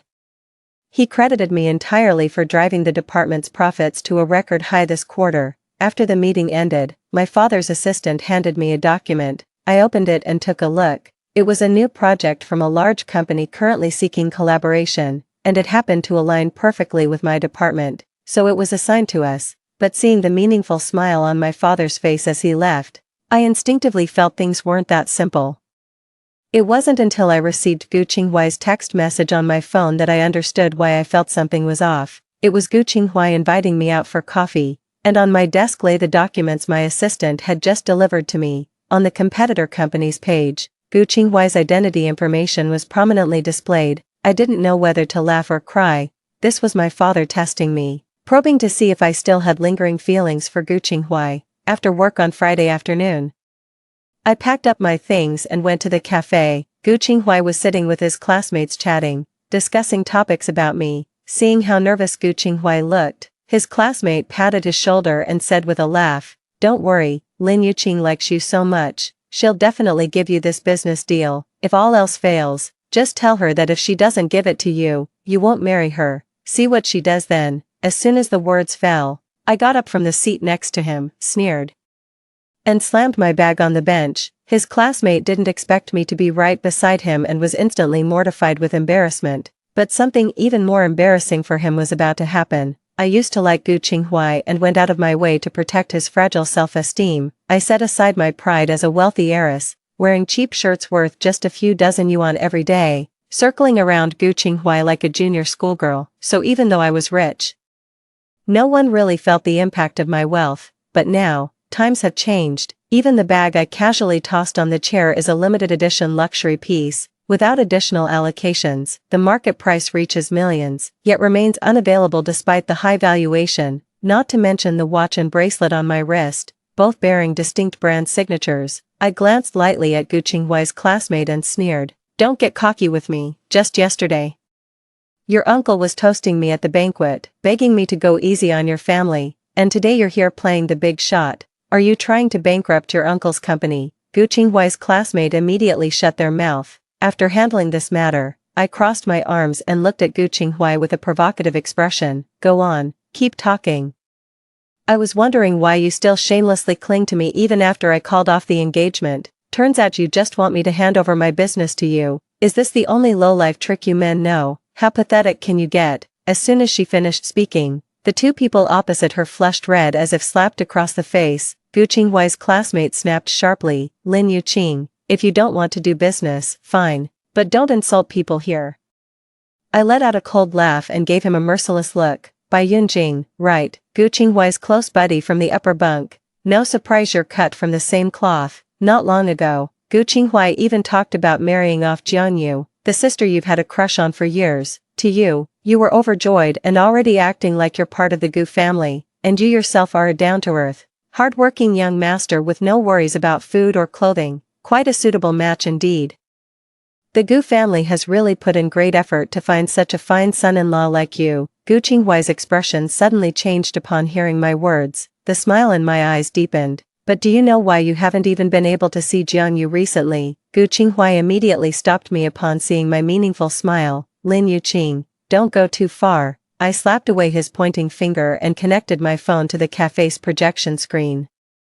The video of Jianyu kneeling naked on the hotel carpet being slapped began to play. I didn't even notice when the coffee shop had been cleared out by me. Apart from the three of us, there was only the owner standing behind the counter who didn't even look up. Bai Yunjing clearly saw the face of the person in the video, and his expression instantly became quite dramatic, along with the woman's curses, sobs, and footsteps in the video.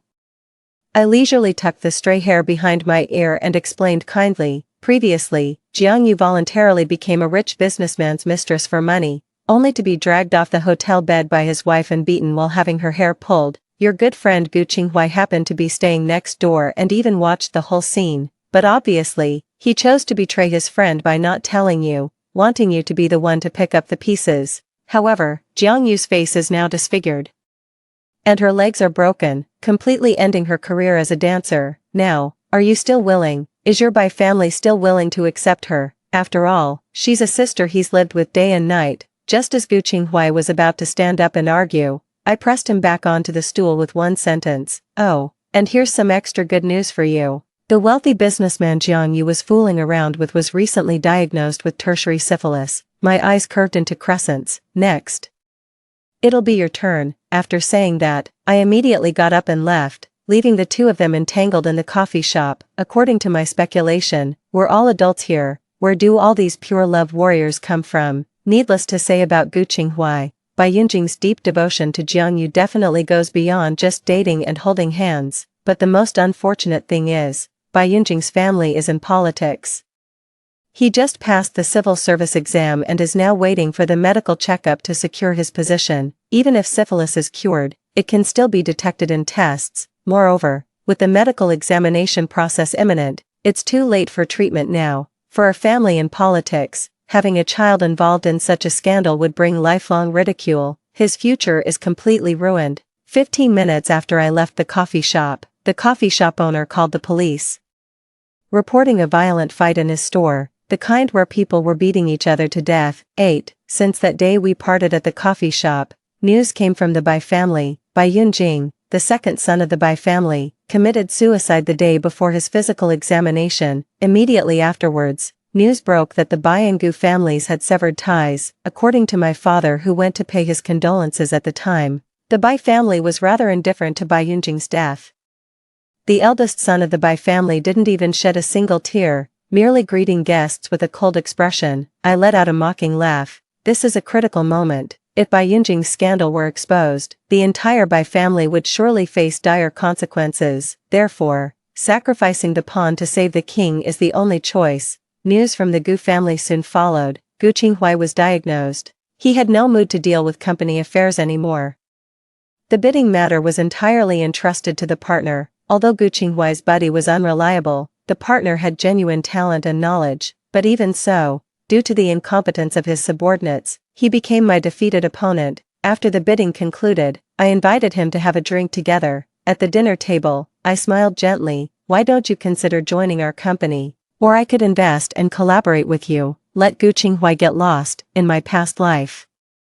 Gu Qinghuai and he parted ways early due to disagreements. He went abroad alone, caught the industry trend, and then rose rapidly, accumulated a considerable amount of capital in just a few short years. We bear no grudges against each other, so of course I must seize this opportunity to develop the Lin family business in this lifetime. The partner smiled faintly and readily agreed. After all, compared to Gu Qinghuai, with the ample financial resources and extensive connections of the Lin family behind me, there's no one like Gu's father to boss him around. He didn't share any particularly deep bond with Gu Qinghuai either. As fellow businesspeople, they quickly reached an agreement. Gu Qinghuai, having outlived his usefulness, was simply cast aside. Just as the Gu family was in complete chaos, Jianyu was found to be pregnant with this child. Mr. Gu's petty schemes immediately resurfaced. He took Jianyu to the wealthy merchant's doorstep, wailing and demanding an explanation, but what he didn't know was that the power in the wealthy merchant's family had already changed hands. The daughter and son of that family somehow managed to split the shares equally. Then with swift and decisive action, they sent their philandering father to a mental hospital. Upon hearing about the Gu family's actions in the wealthy merchant's household, a glint of interest flashed in their eyes.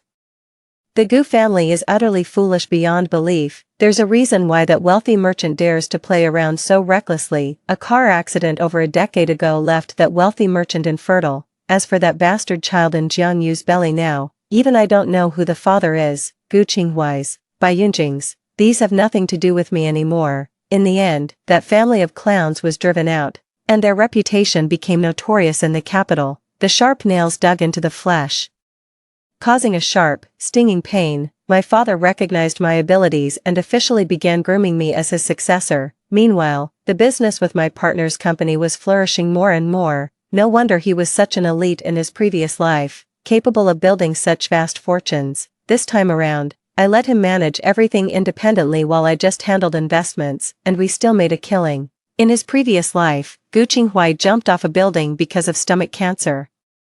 By the time he discovered it, it was already in the late stages. Judging by the current timeline, if I warn him early enough, he might still be saved. But why should I do that? I will make him lose all reputation and die in agony from illness, letting him taste what I endured in my past life. Spring passed and autumn came. Time slipped away swiftly. 2 years later, my father felt I had grown fully capable and decisively stepped back, passing the position of Lin Group's leader to me. And I lived up to expectations, seamlessly taking the helm of the Lin Group's massive enterprise. My future will be brilliantly bright. Story 2. In my previous life, Jiangqi had cancer, and everyone kept it from me. In order to set me free, he started having an affair, verbally humiliating me and subjecting me to cold violence. I couldn't stand it anymore and finally agreed to the divorce. However, his friends stood on the moral high ground and told me about his good intentions and the truth of his cancer. In a state of collapse, I committed suicide out of love for him, but after my death, Jiangqi was saved. I watched him crying bitterly in front of my tombstone. Then, persuaded by his friends, he pulled himself together and married the woman he had an affair with. When I returned to the day of the party, Jiangqi jokingly said, "Let's get a divorce," instead of getting angry. I said calmly, "Sure."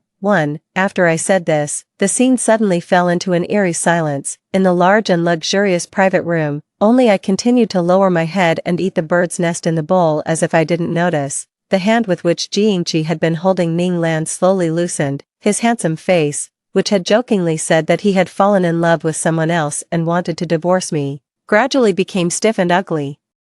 He seemed to have never expected that I would say such a thing, or rather, he knew how much I loved him. So even if it was just a seemingly joking remark, I would take it seriously, get angry, and then start making a scene. How could I say the word yes so calmly? His friends, who each had their own ulterior motives, looked at each other in surprise. For a moment, the premeditated plan to watch me get angry, cry, and make a fool of myself shattered. The plot took a sharp 90-degree turn, catching these people off guard, but I wasn't very happy. I calmly scanned the faces of these people in front of me one by one. Finally, my gaze fixed on Ning Lan's beautiful and glamorous face. In my previous life, I regarded her as my best friend, but I had forgotten that she and Jiangqi were close friends who grew up together since childhood. No matter how much she had protected me and how loyal she had seemed in normal times, at the crucial moment, The knife she stabbed into my back was that much deeper and more painful. Ning Lan's expression became a little unnatural under my gaze. She instinctively glanced at Jingqi,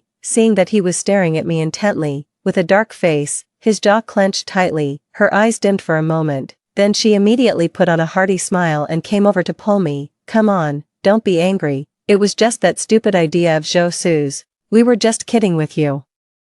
I took a step back and avoided her outstretched hand. Without a smile on my face, I looked at Jingqi and said, "But I'm not joking. Seriously, let's get a divorce, Ingqi, too." Ning Lan stood between me and Jingqi, looking at me and then at Jingqi, looking extremely at a loss. Her acting skills had always been very good. If I hadn't died once and my wandering soul had witnessed her kicking over my tombstone with a look of disgust, I'm afraid I wouldn't have known.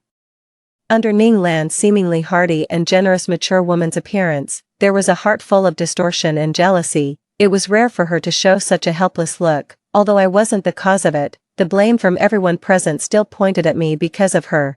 Zhou Su pushed his chair away and came over forcefully, shouting at me irritably and impatiently, "Xie, don't go too far. We already said it was a joke. You have to make it so embarrassing. Can't you take a joke?"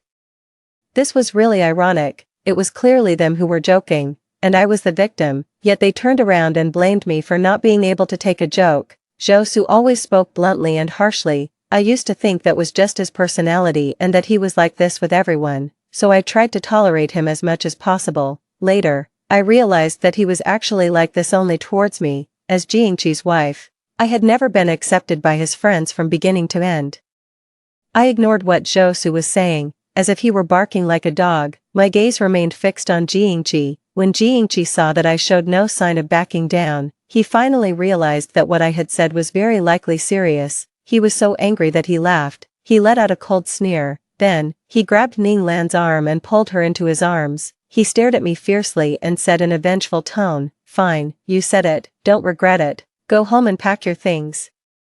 We'll go get the divorce certificate tomorrow." After saying that, in front of everyone, he suddenly lowered his head and kissed Ning Lan's lips. It was a passionate and predatory kiss full of emotions, starting from their lips touching and gradually deepening with the sound of their tongues intertwining. The lighting overhead created just the right atmosphere. The woman's soft waist bent under the force, and the man's long fingers with distinct knuckles, gripping her slender neck, were like the most passionate scenes in a TV drama. I saw Ning Lan pretending to resist and pushing against Jingqi's chest a few times. When she couldn't push him away, she unconsciously reached up and wrapped her arms around his neck. I heard someone gasp in surprise, and then there were the sounds of people excitedly taking out their phones to take pictures. Since I was the closest to them, I could see the most indescribable details. I opened my pale and trembling lips, wanting to say something, but I didn't know what to say. It was just that a soft part of my heart was impacted. It was as if something very precious that I had hidden deep inside me had gently and silently shattered the moment Jingqi kissed someone else without caring about me. Then, I closed my eyes tightly, with a numb face, and turned around and walked out. 3. It started to drizzle outside. The sky and the earth were in a state of chaos. The streetlights were dim and yellow, and the branches of the trees by the roadside, shrouded in darkness, were waving menacingly in the cold wind. There was a couple standing beside me, whispering for a while. Then the boy took off his coat and covered the girl with it. The two of them clung to each other tightly and rushed into the rain together. I watched as they quickly got into the car parked by the roadside. I was in a trance. I felt as if I had forgotten something, but I couldn't remember it.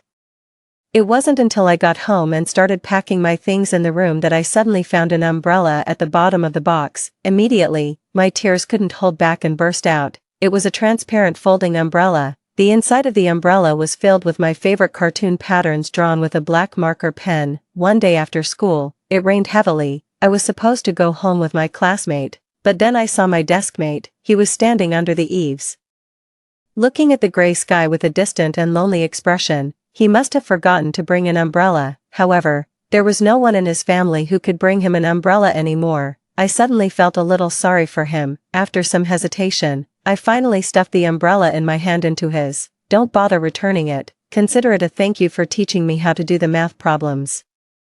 I used a generous and indifferent gesture to hide my girlish feelings and gave away my favorite umbrella. Then, without even daring to look at his reaction, I turned around and ran under my classmate's umbrella. urging her to leave quickly. My classmate laughed at my burning hot cheeks. I was so annoyed that I started fighting with her, but I couldn't help looking back through the rain under the umbrella. The boy was wearing a blue and white school uniform.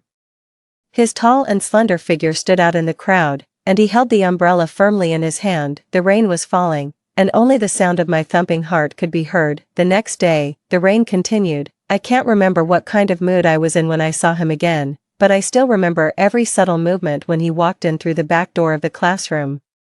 The transparent cartoon umbrella didn't end up sitting in a row with the group of colorful umbrellas in the corner of the corridor. It was held in the boy's slender and fair hand, and the rain on the umbrella surface was wiped dry little by little with a soft handkerchief. Then the umbrella was smoothed out, folded up, and carefully put away in the desk, placed together with his textbooks. Jiingji, who was 18 years old, looked up and met my gaze that I couldn't dodge in time. He smiled, and his eyebrows and eyes curved like a crescent moon. He said that he would cherish it for a lifetime. At that time, the thin layer of window paper between us hadn't been broken yet, but in the sound of our two young, suppressed, and violently beating hearts, we both knew that what he meant was that he would cherish me for a lifetime. The rain stopped, I dried my tears and calmed down my emotions. Then I picked up the umbrella that had been forgotten by its owner for many years.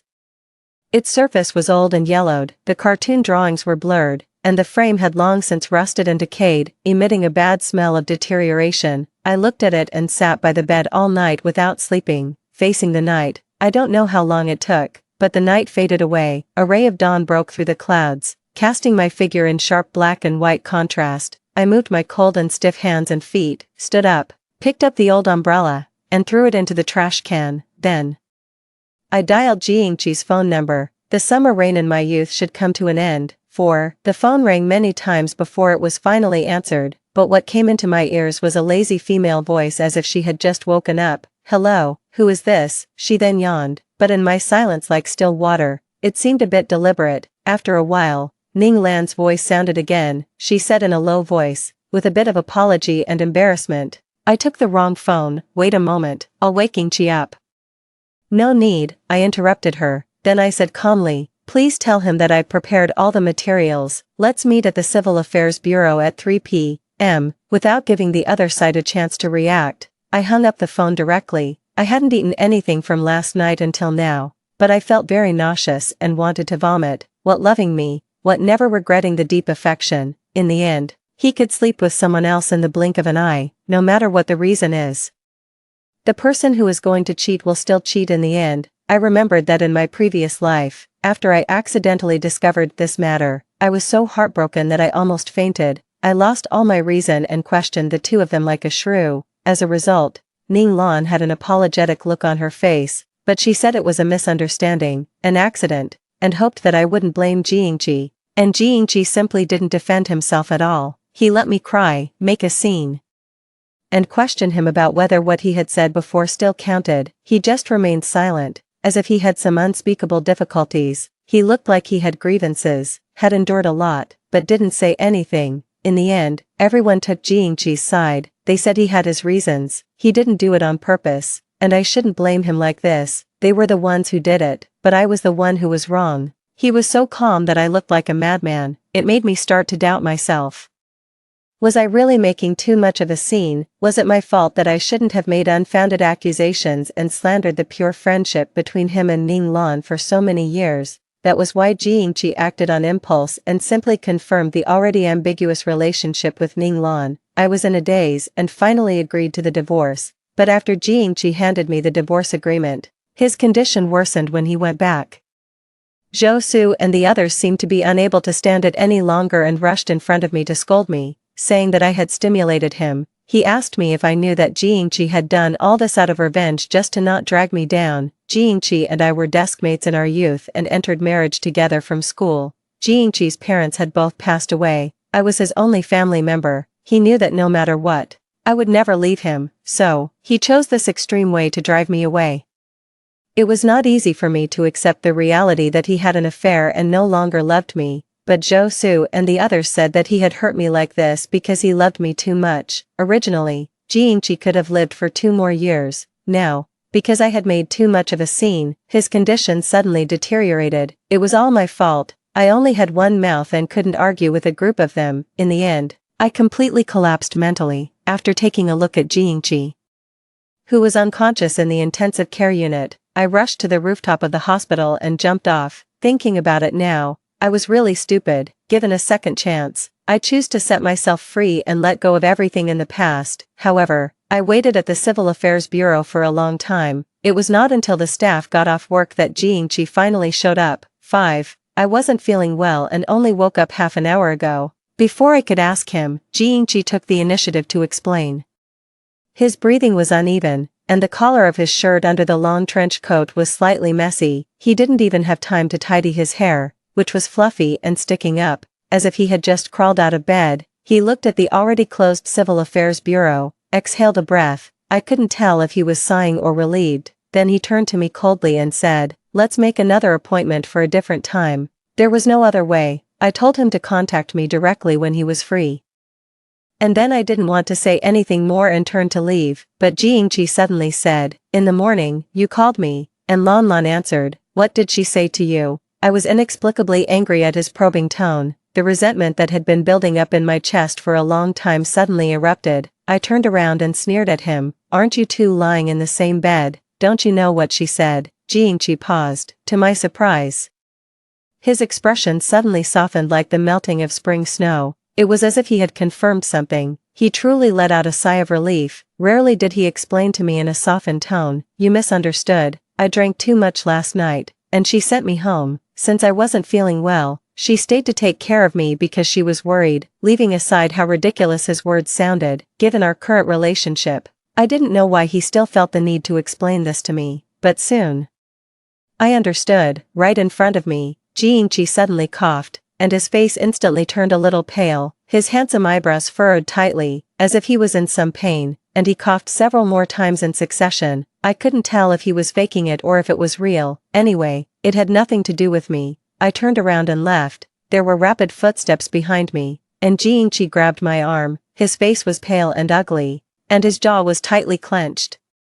He almost gritted his teeth and said, "I said I wasn't feeling well. Don't you care at all?" I knew he was sick, and it was a serious illness, but so what? I moved my arm and frowned, saying, "Let go." Instead of letting go, Jiangqi tightened his grip on me, and his expression turned extremely bad. It was he who wanted to divorce me. Now that I readily agreed to the divorce, he was unhappy again. Jiangqi stared at me fiercely for a while, then suddenly flung my hand away.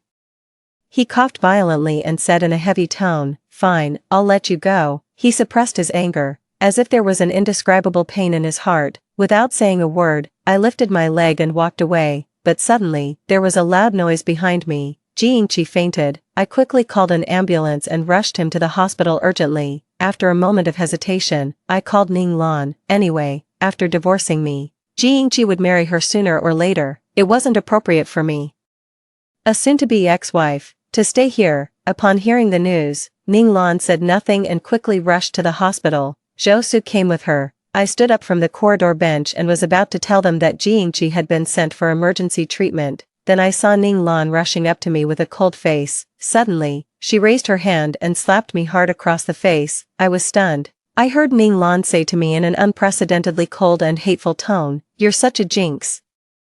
Are you only going to be satisfied when you've killed him?" 6. I touched my numb cheek on the side that had been slapped. Feeling the sharp ringing in my ears, I raised my head and was about to fight back. However, Zhou Su was quick and stepped forward to give me a hard push, knocking me to the ground. He stood in front of Ning Lan and looked down at me. He angrily scolded, "You still have the guts to fight back. Try hitting me." I propped myself up on the cold ground with my hands, trembling with anger. Just then, the light in the emergency room went out, and the doctor came out. Ning Lan couldn't be bothered to settle the score with me and immediately rushed forward. Zhou Su followed closely behind, but as he passed by me, he paused. Then, the expensive Italian handmade leather shoes on his feet stepped hard on the back of my hand that was propped on the ground. He was over 1.8 meters tall with firm muscles all over his body, and he almost crushed me with his entire weight.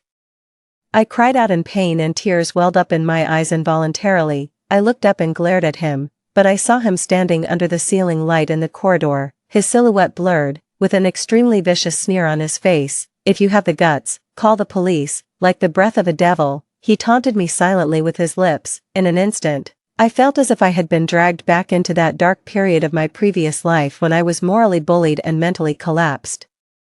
I felt as if icy cold water had been poured over my head, making me feel cold from head to toe. The thought of calling the police, which I had originally had, instantly vanished like ashes. I suddenly remembered that Zhou Su's family was extremely powerful. Calling the police was no different from directly calling Zhou Su and accusing him of the fact that he had bullied me. What else could I get besides a bout of ridicule? Previously, he might have been skeptical of Jingqi.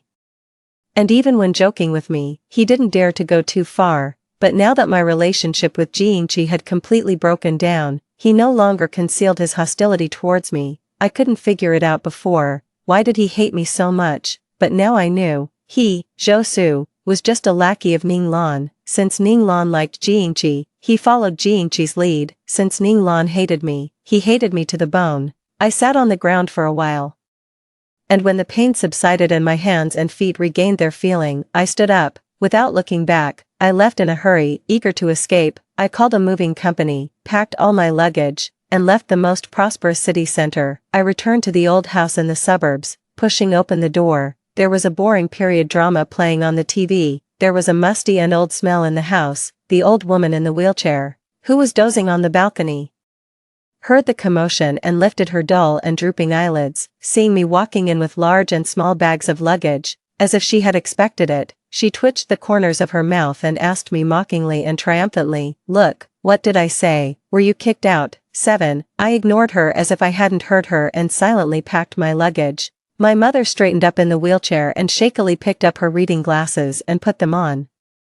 She didn't ask anything and didn't care about anything. She just started eagerly promoting the son of the neighbor downstairs to me again. "I told you long ago not to aim too high. Why would a rich person take a fancy to you? You have neither a good chest nor a good butt. Now, you've been played by him for a few years and been kicked out just like that. I thought that G guy wasn't a good person from the start. Fortunately, you two don't have children. And you can still get married. I'll call Aunt Sue to see if her son is at home. Stop packing and hurry up and dress up to meet him." She searched for the numbers one by one on the senior mobile phone. I angrily threw my clothes into the suitcase and said unbearably, "What, can't I live without a man? If you like Aunt Sue's son so much, why don't you marry him? You keep saying meet him every time we talk. People who don't know might think he's so great. I just want to ask, has he gotten out of prison yet? You're introducing a man like this, who messes around outside and doesn't have a proper job, to me. Am I really your daughter?" My mother's face immediately darkened, and her eyes were so fierce that it seemed as if she wanted to swallow me alive. She scolded, "It's already good that he doesn't mind you being divorced. You're still being picky. If you keep being picky, no one will want you if you don't get married. Do you want to drag me down for the rest of my life?" I felt a lump in my throat, unable to swallow it or spit it out. I was almost on the verge of depression. There was no reasoning with her at all. She wouldn't listen to anything. Her old and decayed concepts had already penetrated deep into her bones. Even her own flesh and blood had to make concessions for it. I simply stopped packing my luggage, stuffed everything into my room, and closed the door. "I won't drag you down. I'll move out in a few days." I heard the sound of the wheelchair rolling outside. Then there was a violent knocking on the door. My mother angrily cursed me, saying that I had grown too bold and was rebelling. She said, "Even if you move out, you still have to go on a blind date for me. Your divorce has already embarrassed me enough. Do you want me to lose face in front of the neighbors? Besides, what's wrong with little Sue? Don't listen to others' rumors. I'm your mother. Would I harm you?" I found earplugs and stuffed them into my ears. Then I started looking for rental houses on my phone. This home was still the same as before. Staying here for even a second more made me feel suffocated. I had thought that as long as I found a place to hide, and after Jingqi woke up and we got divorced, my world would be peaceful, but things didn't turn out as I expected. After another time of not being able to eat and vomiting in the bathroom, I held a pregnancy test stick and stared at the 2 red lines on it, lost in a daze. 8. At this time in my previous life, I was still having crazy arguments with Jingqi. At that time, I was on the verge of a mental breakdown. Because of the matter between him and Ming Lan, I was suspicious all day long. I didn't notice the abnormalities in my body at all. In this life, in just a few days, I had decided to divorce Jingqi, and his condition had deteriorated earlier. And he had been admitted to the hospital. I didn't stay in the hospital and left directly, so Ning Lan and the others didn't have the opportunity to tell me the truth about Jiangqi's cancer and use this matter to fiercely besiege me. As a result, I accidentally discovered that I was pregnant. That is to say, when I died in my previous life, I was also pregnant with a baby in my belly. It was the death of both the mother and the child. I pressed my forehead against the mirror in front of the sink and closed my eyes, unable to express the sadness and pain in my heart, but when I opened my eyes again, tightly pursed my pale lips, and looked at myself in the mirror, I knew that I couldn't keep this child. It had come at the wrong time. I still had a tough battle to fight with Jiangqi and the others, and I simply didn't have the ability to take care of it. I stroked my belly, and a plan gradually took shape in my heart. Even though my relationship with Jiangqi was currently tense, after all these years of affection, it wasn't so easy for him to let go. As long as he still cared, then the role of this child that was destined not to be kept could be maximized. I let out a sigh and softly said sorry to the baby. The next morning, I tiptoed out of the room, originally planning to sneak out, but I didn't expect that my mother got up so early. She was still sitting on that small balcony. The morning light was faint outside, making it impossible to see her expression clearly at the moment. Her voice was faint, like that of a ghost. Getting up so early to meet which other man? I felt very uncomfortable hearing this and retorted, anyway, it's not to meet your little Sue. Unexpectedly, this time, she didn't argue with me. Instead, she said to me softly, Mom has already inquired for you. Little Sue will be back in a few days. You should go and meet him. With a click, I closed the door. I didn't bother to listen to what she said next. It was probably the same old story. I went to the hospital where Jiangqi was admitted, but I didn't directly go to his ward to visit him. Instead, I hid in the dark and observed. Jiangqi had already woken up. All day long, Ning Lan stayed by his side. Zhou Su couldn't stay in the ward for long. After a while, he would come out and go to the stairwell to smoke a depressed cigarette, but he was reluctant to leave. He could only, over and over again, like self-torture, watch the person he loved show tender concern for his best brother. At this moment, I walked down the stairs step by step, hearing the noise. Zhou Su looked up, seeing that it was me. Zhou Su immediately frowned. He exhaled a smoke ring and said in an unfriendly tone, "What are you doing here? Didn't you learn your lesson last time?" I stared at him and suddenly smiled. I said, "How could a young lady like Ning Lan be so cheap and know she's the mistress but still act as one?" Zhou Su's face instantly changed. He pointed at me, his expression fierce, and angrily said, "Watch your mouth." I raised my eyebrows and quietly approached him. I continued, "I've changed my mind. I'm not going to divorce Yingqi. This way, she will never have the chance to take my place. But a loose woman like her is a perfect match for a shameless dog like you who licks others' boots." Zhou Su cursed, and the veins on his forehead bulged. He habitually gave me a hard push. He was about to strike again, but he didn't expect that I missed a step and rolled down the stairs directly. Zhou Su was stunned for a moment, frowned, and stood on the high ground, looking down at me coldly, until I curled up, covered my stomach, and said with a pale and trembling face, "My baby." Zhou Su's fingertips suddenly trembled, and the cigarette fell from his hand.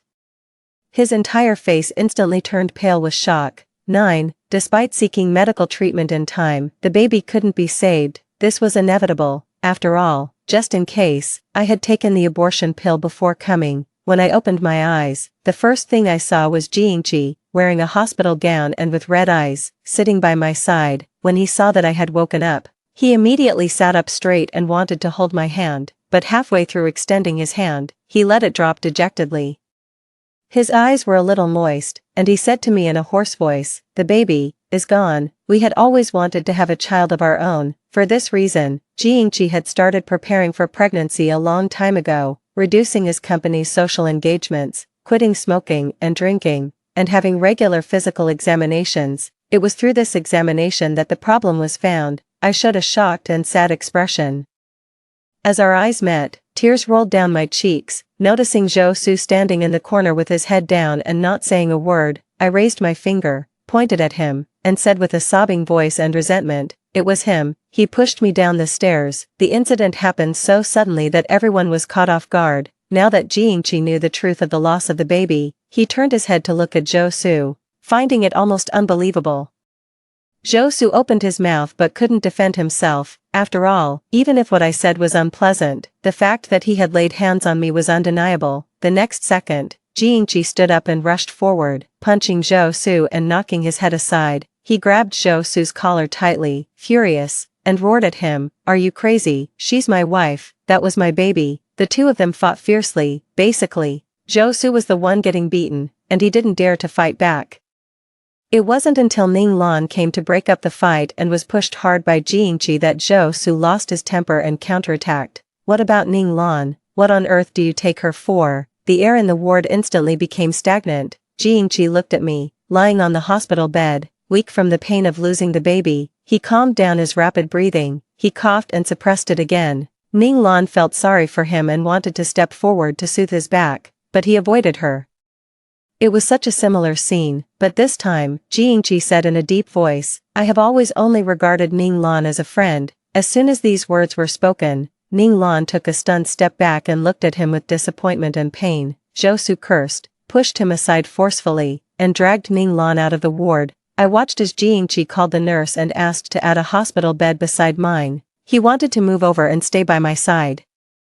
It was as if everything had returned to the beginning. He put away his thorns, his sarcasm and hurt, and revealed the true feelings of loving me. He said that even though the person was Zhou Su, since he had hurt me, he would definitely avenge me and our baby. Hearing these words, my heart couldn't help but tremble. But just as my emotions were slightly softening, I suddenly heard a strange mechanical voice. Detected a change in conditions. The current strategy time is shortened. The host is requested to complete the task of winning over the White Moonlight ex-wife within 1 month. If within 1 month, the White Moonlight ex-wife is not willing to sacrifice herself, the task will fail, and the host will lose the protagonist halo and stay in this world forever. Jiangji, who was holding my cold hand and gently stroking it, suddenly stopped his comforting movement. I was also suddenly stunned. 10. There has been a change in the conditions.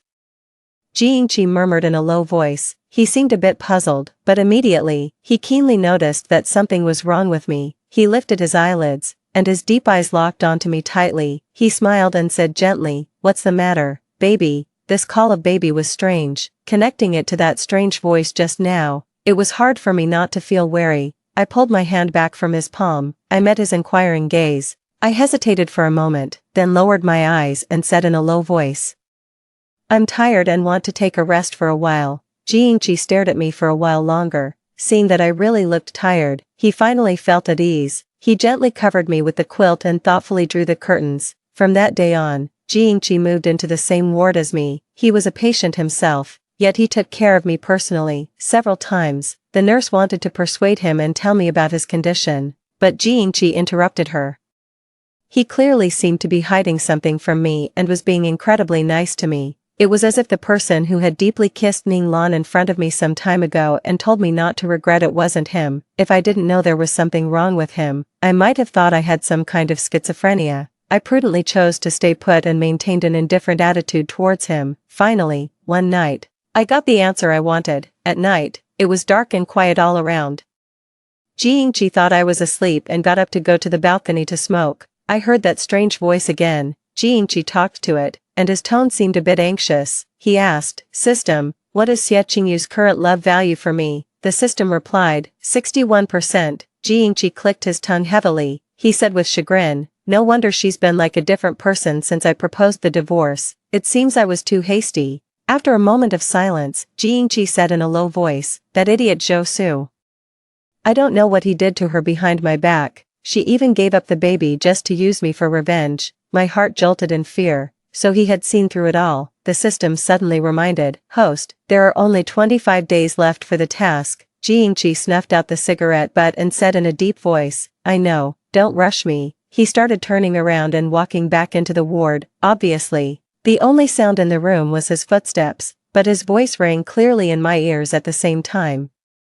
The female lead and the male supporting character are both unreliable. I have to do it myself. I'd built an airtight basement at home. I have plenty of ways to make her willingly die for me. Oh, by the way, if she's afraid of pain and doesn't dare to commit suicide, if I kill her with my own hands, will the task be considered completed? I heard the sound of the quilt being lifted beside me, then, the bed sank with a creaking sound.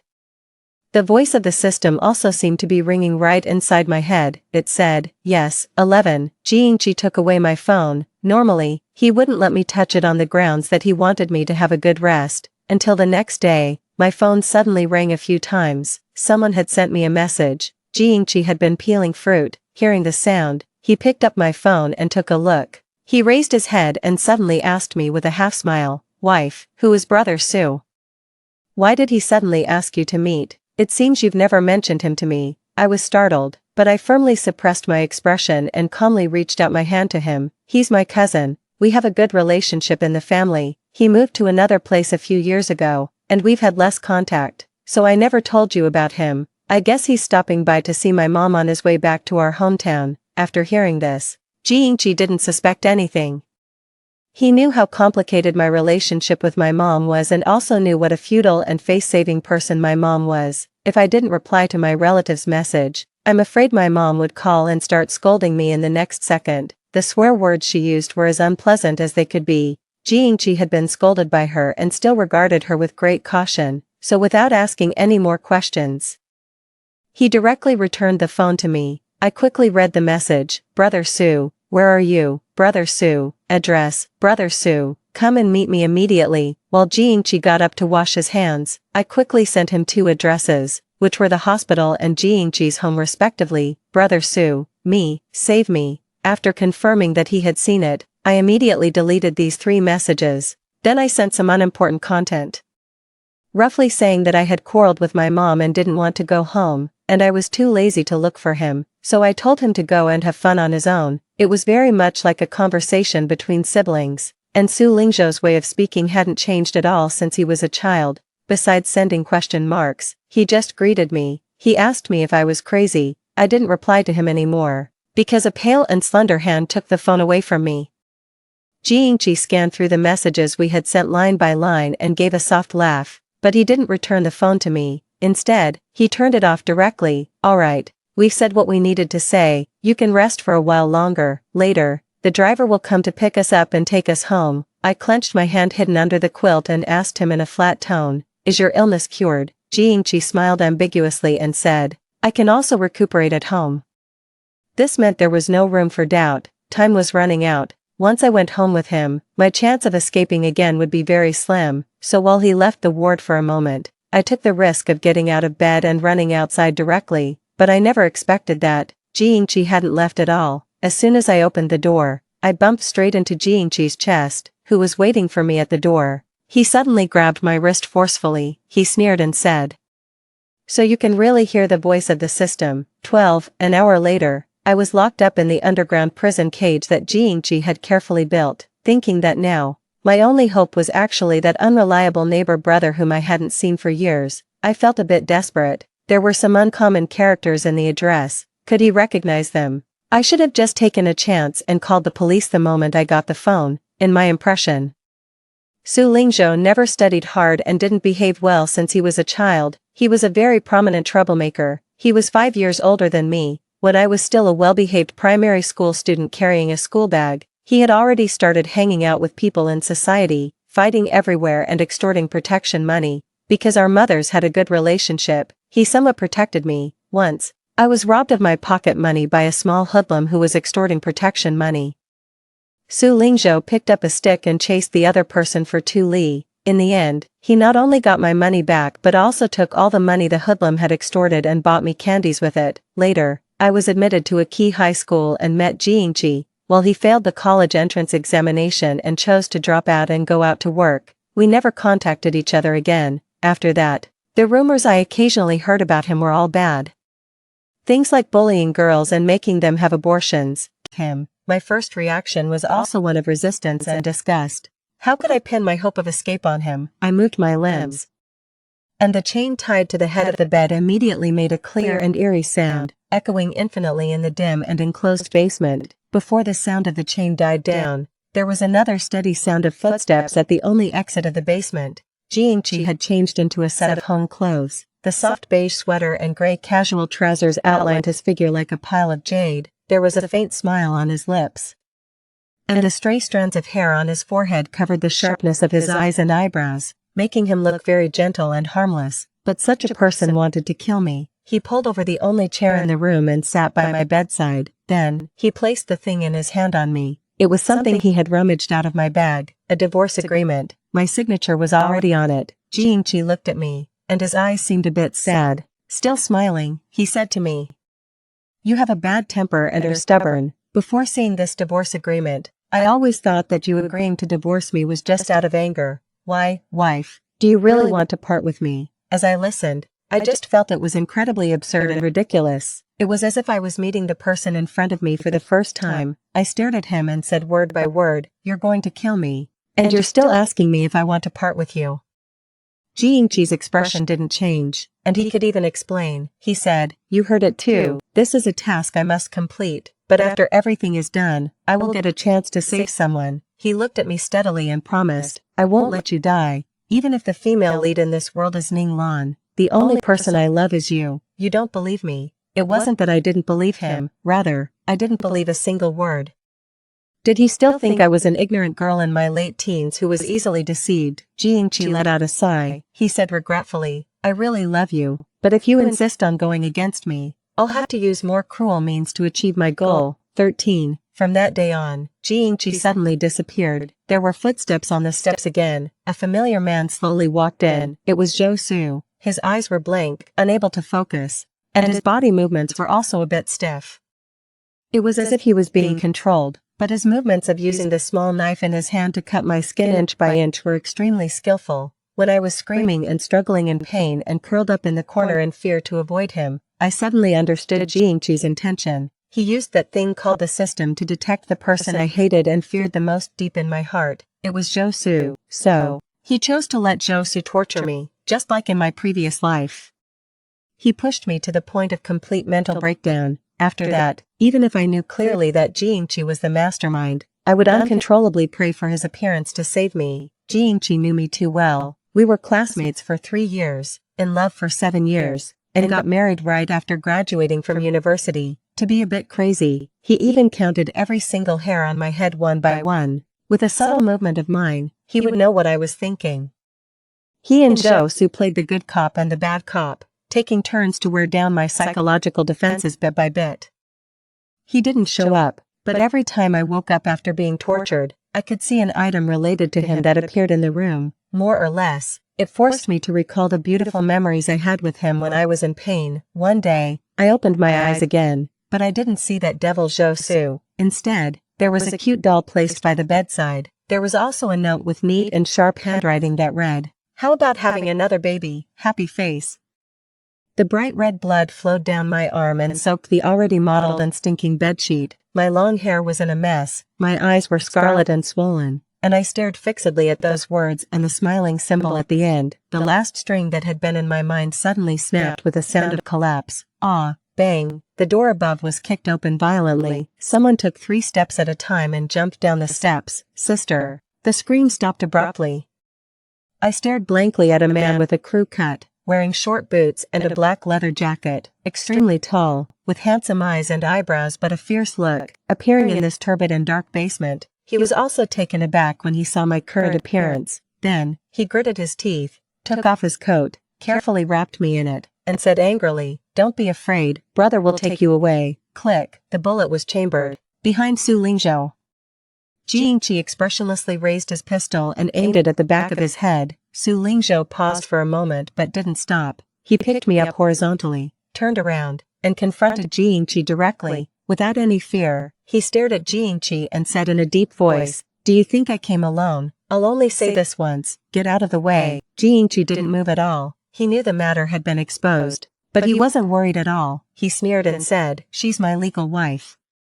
The intimacy between us as husband and wife is none of the police's business even if they come. No one can take her away from me." Su Lingzhou was shocked by his brazenness. He tightened his arms around me slightly and gritted his teeth, saying, "Intimacy? You've heard her like this. What the hell kind of intimacy is that?" Seeing that the situation was at a standstill and Jiangqi refused to budge no matter what, Su Lingzhou forcefully suppressed his anger and coldly revealed a piece of news. It was like a thunderclap out of the blue, making my scattered consciousness condense into a line in an instant, as if pricked by a needle. "If you still consider her your wife, let us go. Her mother is dying. You should at least let them, mother and daughter, meet for the last time. 14. Speaking of my mom, she always cared a lot about what the neighbors thought of us, but actually, except for Aunt Sue downstairs, she didn't have any friends at all. She was talkative, loved to scold people, and her weathered face was always pulled down, full of bitterness and hatred. She liked to complain to everyone she met, so no one liked to stay with her. But according to the elders, she wasn't like this when she was young. When she was young, she loved to laugh, was lively and cheerful, and could make friends wherever she went. Unfortunately, she had bad judgment and found a very bad man. Since then, everything changed. My mom's leg was crippled by that man.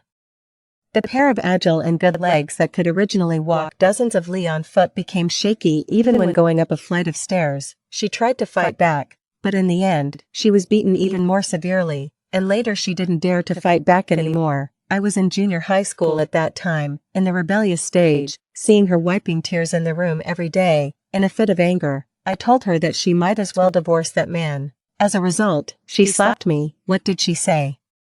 She said that no matter what, that was my father. I was angry and sad. I felt that they were one willing to hit and the other willing to be hit, and I was really out of my mind to care about her. But I never expected that my mother, such a futile, ignorant, and useless woman, would have the guts to kill someone. The person she killed was my father, who she often taught me was the head of our family. The police arrived quickly, and the surrounding alleys were crowded with people.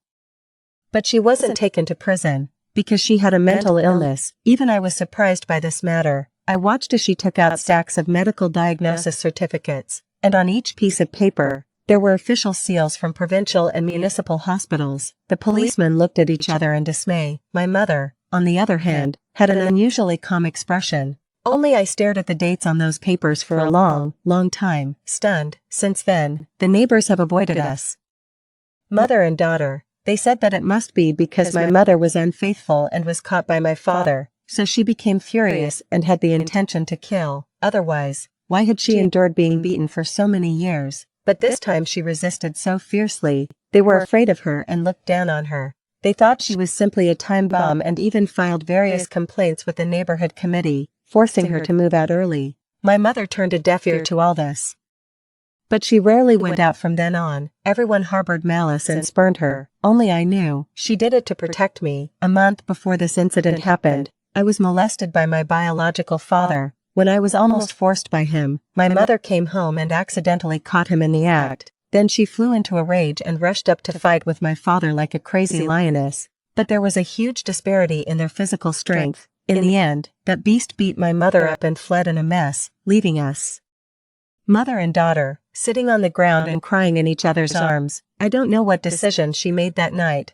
I only knew that the next day, she knocked on Aunt Sue's door and asked Aunt Sue to take care of me for a while. She didn't hide the truth from Aunt Sue and told her what had happened. Aunt Sue was heartbroken and indignant and quickly agreed. Moreover, she called Su Lingzhou and asked him to pick me up and send me to and from school starting that day, and to follow me whenever I went out. But she didn't tell Su Lingzhou the reason for this. She said that only the three of us would know about this matter. No one else, not even her son, was allowed to know. Fortunately, Su Lingzhou listened to his mother very much and didn't ask too many questions. During that period, he even stopped participating in the gatherings of the small hoodlum gangs and really followed me honestly to protect me. After a month of peace, I stood in the middle of the crowd, dazed, watching the police come to the door and take my mother away. She was covered in blood at that time, but her expression was relaxed, even a little happy. She didn't lower her head but walked away openly with the police. Her eyes swept around the crowd. Finally, they landed on me. I saw her open her mouth slightly,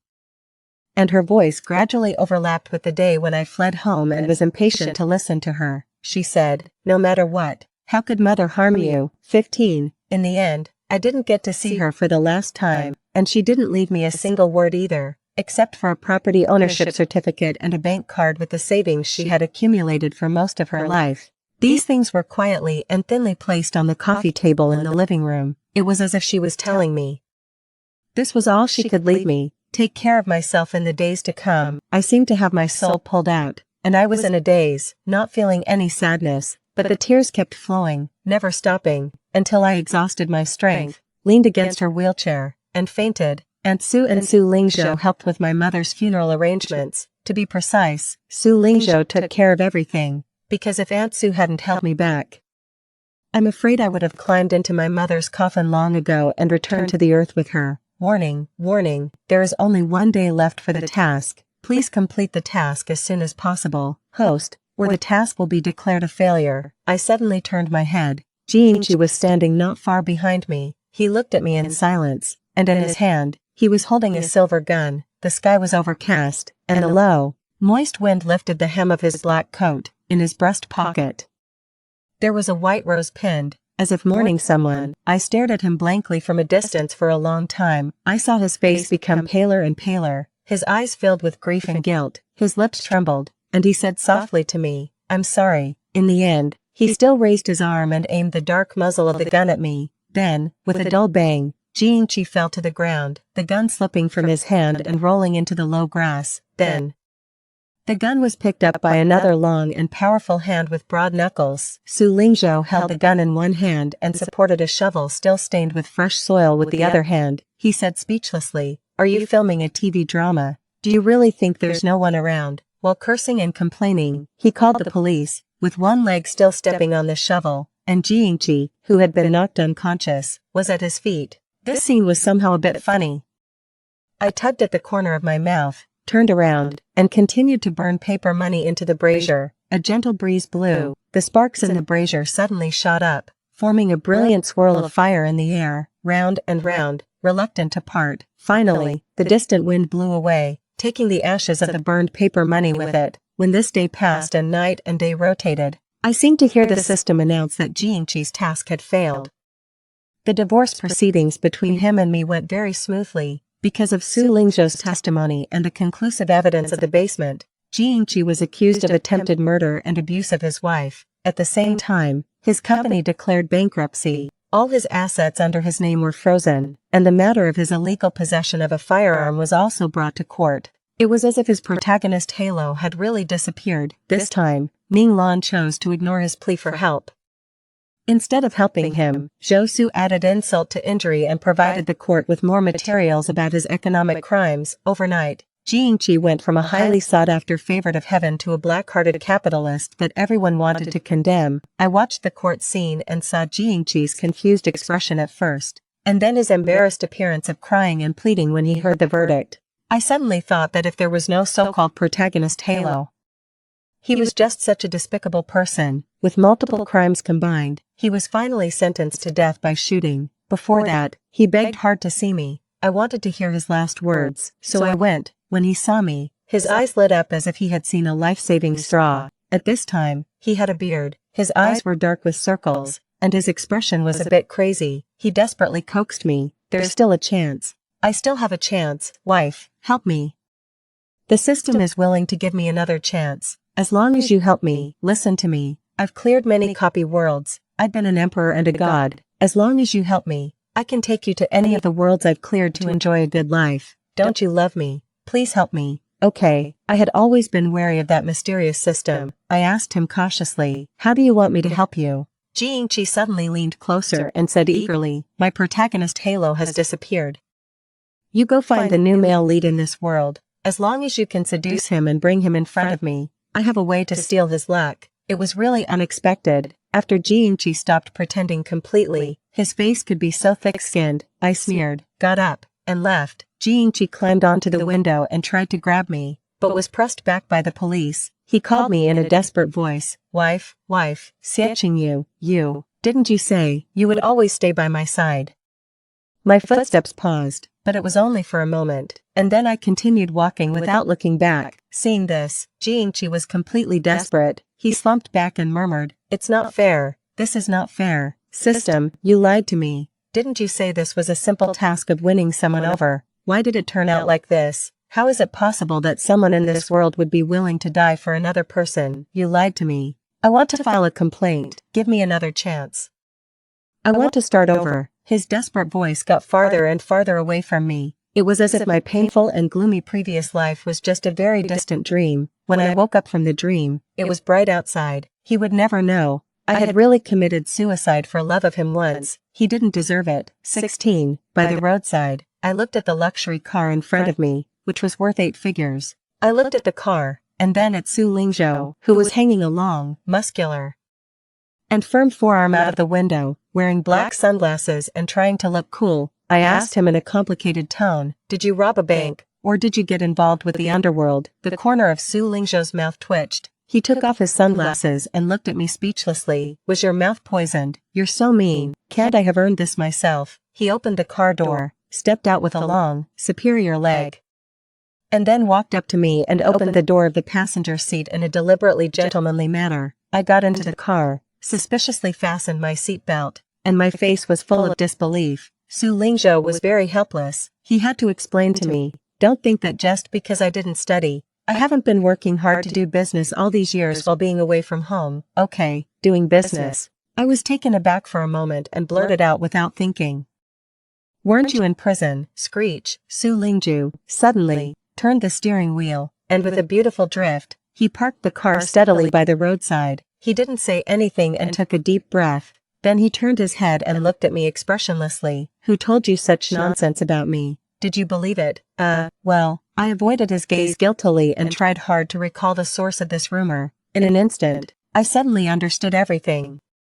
Su Lingzhou also more or less guessed it. He was angry and amused, but he couldn't bear to really teach me a lesson. So he poked my forehead with his finger and said in a tone of hating iron for not becoming steel, "You actually believed what that old guy said. Don't you remember that he was rejected when he pursued my mother in his early years and then spread malicious rumors about our family everywhere? What were you thinking?"